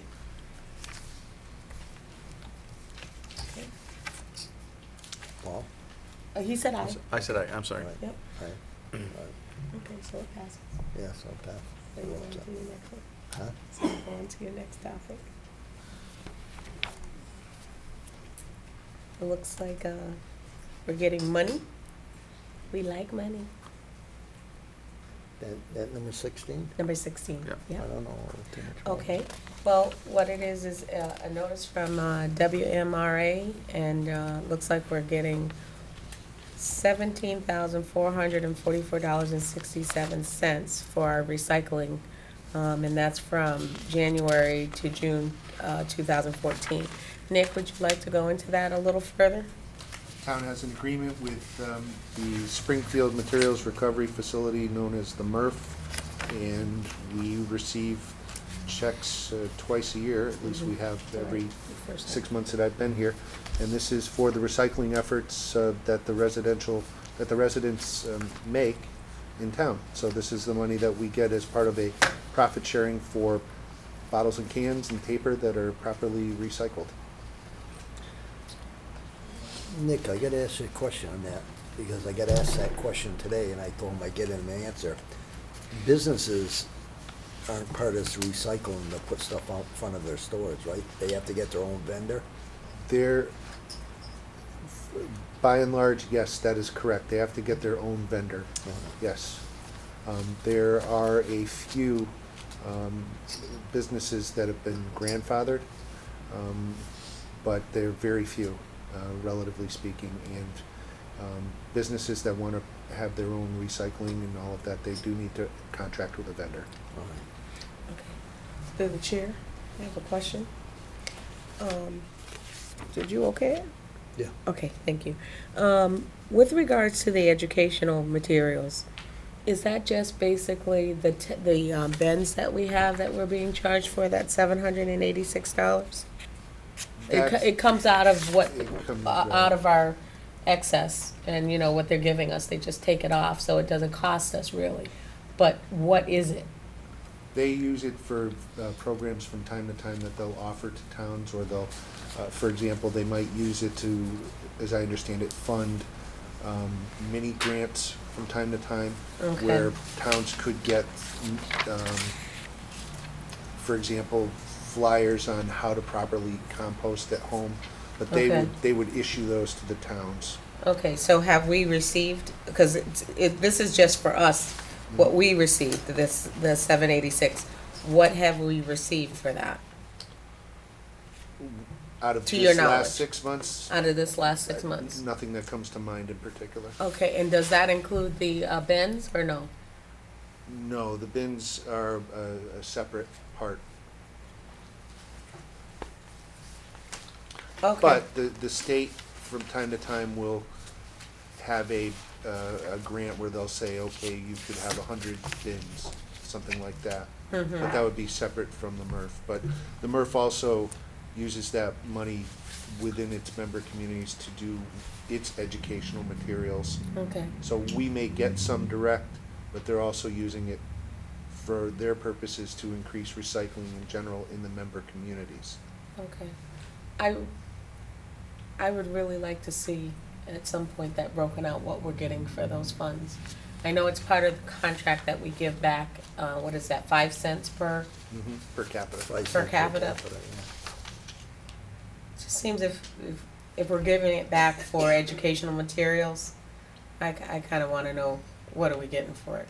I mean, it's a small thing, I don't want to spend a whole lot of time on it, but I just would be interested in knowing. And that's all I'm saying about that. Madam Chair, if I could just report to the board what I think I would do, and I was planning on it at some point upcoming in the early fall perhaps, to see if Arlene Miller from Mass DEP would be willing and able to come to the board and answer questions like those. And That would be great. That would be great, thank you. All right, next one. You got next one? The next item we have is household hazardous waste.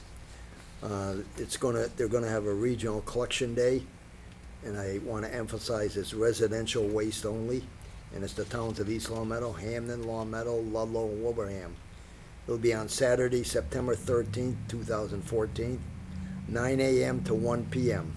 The location will be Minnetonka Regional High School at 621 Main Street in Wilbraham. The collection is going to be by appointment only, and appointments are going to be made on a first-come, first-served basis, and you're going to have a proof of residency.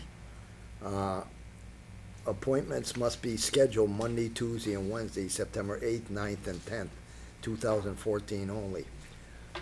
There's a number of items. You'll have a list that you can look at on where to bring, what to bring, and one of the ones that isn't a hazardous waste is latex paint. Latex paint, yeah. That's not, you can throw that out with your barrels.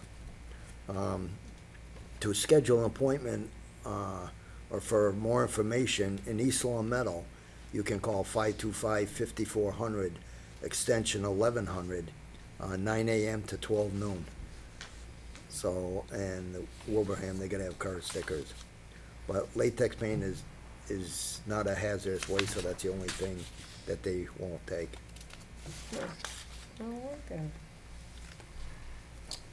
Okay. So, next. We have a nice correspondent there. We got a nice letter for something that's going right. Oh, God. That's from a resident. Speaking of, with regards to, do you want to have that read into the record? That's a or- good idea. Okay. Why don't you read that into the record? Dear Select Board, I would like to thank you all regarding the mowing done at the corner of Westwood Avenue and Maple Street. It was nice to see that things do get done in a timely manner. It was also nice that you set up a plan to address this matter if it may come up again. Understanding that this is a small matter compared to many you have to address, I do think that this is something that will benefit all who live and visit East Long Meadow. Thank you again. Sincerely, Christopher J. Sand. That was nice of him to write that letter. And then next, we had a correspondent from the residential electricity aggregation. I don't know, you saw the letter and I just forwarded it to all of you. Any thoughts on that? Because the deadline to enroll is November 30th. So, I don't know, perhaps we can refer that to council and see what the pros and cons are. Maybe we can get something back in the next meeting. Is that someone we can get in to come and talk to us about this? I'm sure we can, we can ask him, but we can ask him to come if, under the direction of, council, if he feels that it's something that's worthwhile, to happen. The board may recall that the Board of Public Works is, or has been considering an electrical purchase agreement with a company called Solar Energy. That contract is still being considered by the board, and so the issue again is with respect to the purchase of town-wide electricity.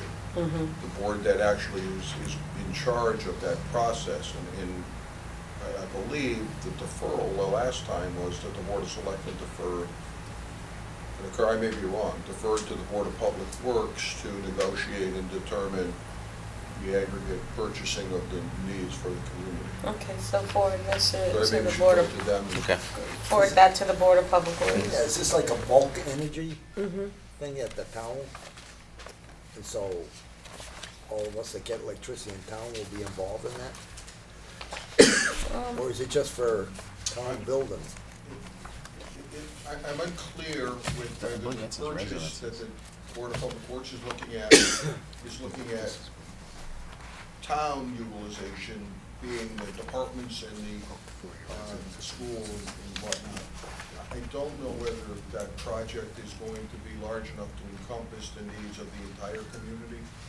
And that's because the contract is only recently being revised or brought alive again. I received an email, actual fax today from the Director of Public Works saying he wanted to sit down with their consultant and myself to look at the proposal that they've received from Soltar Energy and to determine what issues, if any, remain.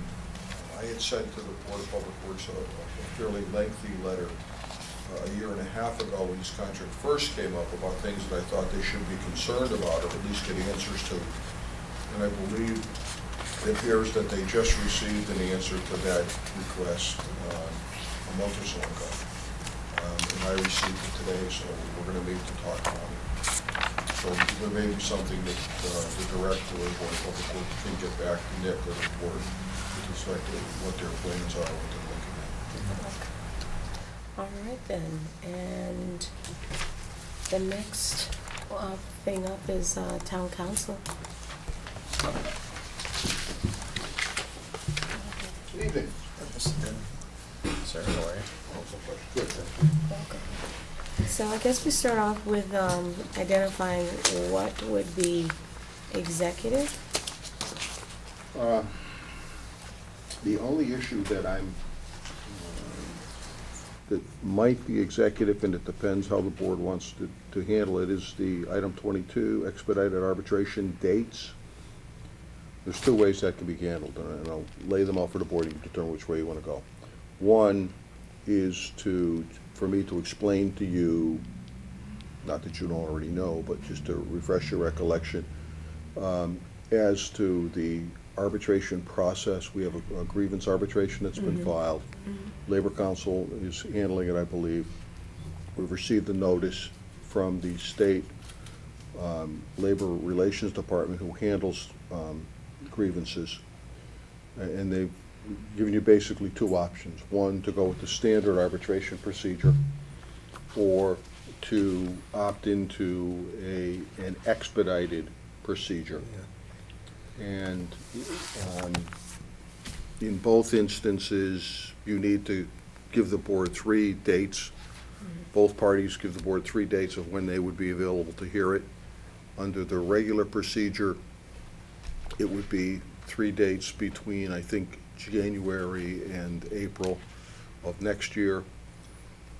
And the hearing could go on as long as it's necessary to take all the testimony and oral arguments, post-hearing briefs and whatnot.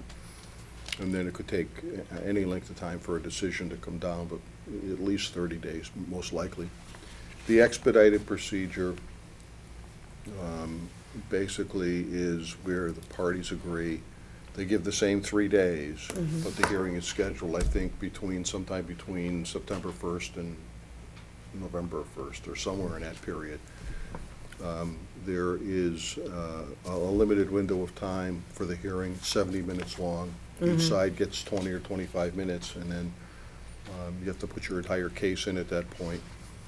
You don't get to cross-examine the witnesses in the process, either side.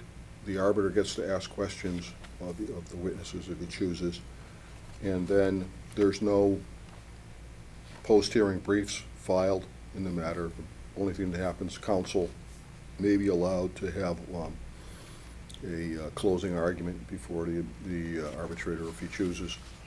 And I believe the other salient point is that the arbitrator will issue the decision within 24 hours Oh. of the hearing, and that the decision is not precedential, so that it'll have no effect on future situations, even if they're identical situations. So, Okay, so the other one, the longer one for 30 days, that is precedential? that's the argument, depending Okay. on the facts as to where it would be, but that's usually you raise those decisions as precedent for whatever action you're going to, similar action you're going to take going forward in the future. Okay.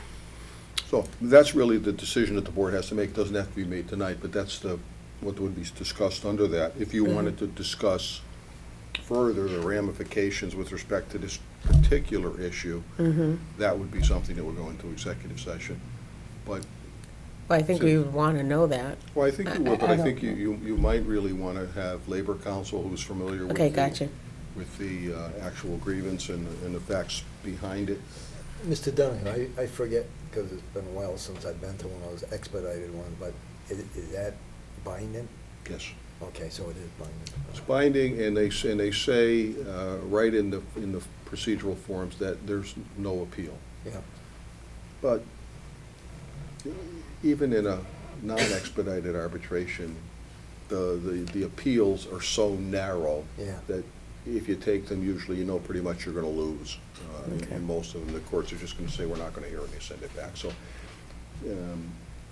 the finality of it, it's pretty much the same either way. Although with the expedited, it's clear, you're done, that's it. Yeah. Okay. All right, so do we want to wait for, If I may, through the chair, it might Sure. be an idea to get Labor Counsel Labor in here, Counsel, probably on okay. the second, yep, and then just have them discuss the whole Okay. topic and the pros and cons of doing the Okay. expedited as opposed to the non-expedited, which I guess is January through March 31st, according to this, so. mm, I mean, I will tell you that I think it's probably less time-consuming for the town and for the union to do the expedited. Yeah. The question is the severity of the issue and the importance of the issue and how well you want to develop your case, and that's really what Labor Counsel Right.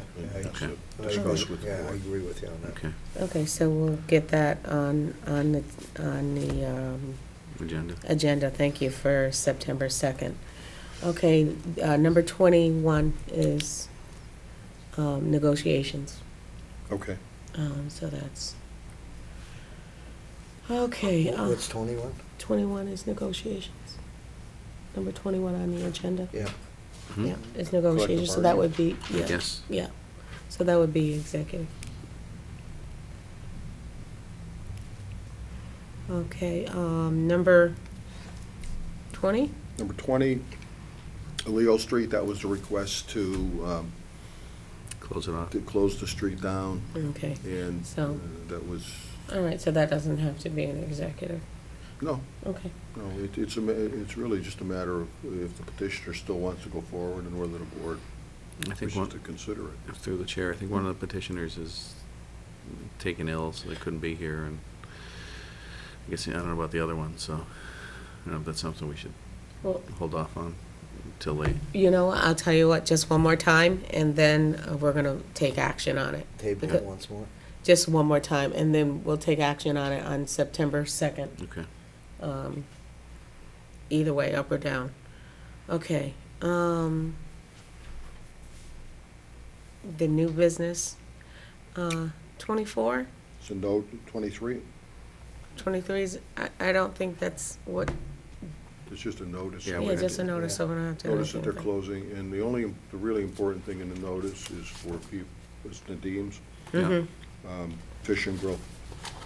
Just for people to be aware that if they have gift cards And or certificates, yeah. coupons, that he Mhm. has indicated that they will honor them in Okay. the Springfield facility. Okay. Also, if I may, through the chair. Sure. What about the liquor license? Well, that's probably the reason that it's on. If he has a liquor license, then when, Is it 60 days? huh? How long can he have it without? Technically, you can't have it at all once it Okay. closes. I mean, And they're closing soon, right? there have been times where board has held the Yeah, I know. license alive with the property Yeah. owner based on representations of sales or pending sales going on. But the absolute drop dead date for the license should be December 31st. Okay. If he came in with a viable purchase that would run over that time period, then it's the discretion of the board as to whether you want to allow it to go forward and allow the sale to go forward. Okay. So let me just understand this, Mr. Donahue. When they fold their business up, they relinquish their liquor license? When the ABCC requires that if you have a liquor license, it has to be tied to a physical location. So they could close their business temporarily and still retain their license, For what length of time? but up until the end of the licensing year, generally, before you may get some pressure from the ABCC to do something, unless there's a bona fide buyer for the Yeah. business. But if the licensed operation loses its site, in the sense that it loses its lease, it can't operate anymore, then technically you can't have a license out there that's not tied to a site. And if that happens, there's a strong likelihood that the license would be viewed as coming back to the community Okay. for reissue. All right, number 24, the proposed release of executive session minutes. Yeah, there is a requirement in the public records law that periodically municipal boards review the contents of their executive session minutes and determine whether the purpose for which the executive session was held still exists. If it does, then the minutes just remain in the executive file. If the purpose has been completed and the release of the discussion that took place with respect to that issue the purpose has been completed, then the documents are voted by the board to be transferred into the open minute file to be held. Okay. For example, a negotiation with a property owner to purchase real estate. Those discussions would be an executive session to avoid impacting the price that the buyer, the seller, thought that the town might be willing to pay. So it's in the benefit of the town to keep those in executive session. Yeah. However, once the decision not to purchase or to purchase the property is made and the property is purchased, now it belongs to the town, the negotiations about how you will reach the agreement really are no longer need to be held in executive session. But if you hold a disciplinary hearing for an employee and people come in and testify and where the complaint is in the record, those matters are subject to his privacy right under state law and not public records. And so those minutes, in most likelihood, those types of minutes would always remain in executive. So the review that is being proposed by the administrator is that the board establish a schedule to look at executive session minutes periodically to determine what minutes should remain executive and what minutes should be transferred to the open minute file. Okay. This is the first read, so we'll pull this back up on our September 2nd agenda. First read, and then you always have to. All right, so with regards to the next one then? Yeah, if there's no action is going to be taken on the procedure or the timeline or the consideration of review, then Right. the second item automatically should follow with the first. Okay, all right then. Or be taken off the agenda until a decision is made as to how you're going to handle it. Okay, so that'll be taken off the agenda until we decide how we're gonna handle our executive minutes policy for consideration. Okay. So that gets us through that. Selectman Federici, Yes. there was a hearing notice. I don't know if you need to read that into, Is that for the, for Comcast? I mean, for Charter, excuse me. Well, Comcast Charter. This one? Do we need to read that into? It was at the board's discretion. It was really for the meeting's invitation reminder. Yeah, well, I think what. So you read it already then? no, I don't think I did. 'Cause Well, go ahead and read it. Go ahead and read it. We'll Okay. just cover it twice. Go ahead. Town of East Long Meadow, Massachusetts Board of Selectmen, notice of public hearing regarding Comcast Corporation's FCC Form 394 transfer application, August 14th, 2014. Notice is hereby given under General Law, small c 166A, small s 7, and 207 CMR 4.00, that the East Long Meadow Board of Selectmen, acting as the issuing authority, shall conduct a public hearing on Tuesday, September 2nd, 2014, at 7 p.m. in the Town Hall Hearing Room, 60 Center Square, East Long Meadow, Mass. Purpose of this hearing is to consider an application for franchise authority consent to assignment or transfer of control of cable television franchise, FCC Form 394, or transfer application submitted by Comcast Corporation, Comcast. On April 28, 2014, Comcast announced that it will become the ultimate owner of all of the Massachusetts cable licenses currently held by subsidiaries of Charter Communication, Inc., Charter. Control of the cable license holder in East Long Meadow will transfer to CCO Transfers LLC, becoming an indirect, wholly owned subsidiary of Comcast. Charter, the transferor, and Comcast, the transferee, seek approval of this transfer. The FCC Form 394 application is available for public inspection in the clerk's and Board of Selectmen's offices in Town Hall during regular business hours. All right, so that's read into the record. I will entertain a motion to go into executive session to discuss non-union negotiations that may be detrimental to discuss in an open session for our town. And to return to open session only to adjourn. So moved. Is there a second? Is there any discussion? Hearing none, all in favor? Aye. Selectman Gorman? Yes. Selectman Federici? Yes. Selectman Thorpe, yes.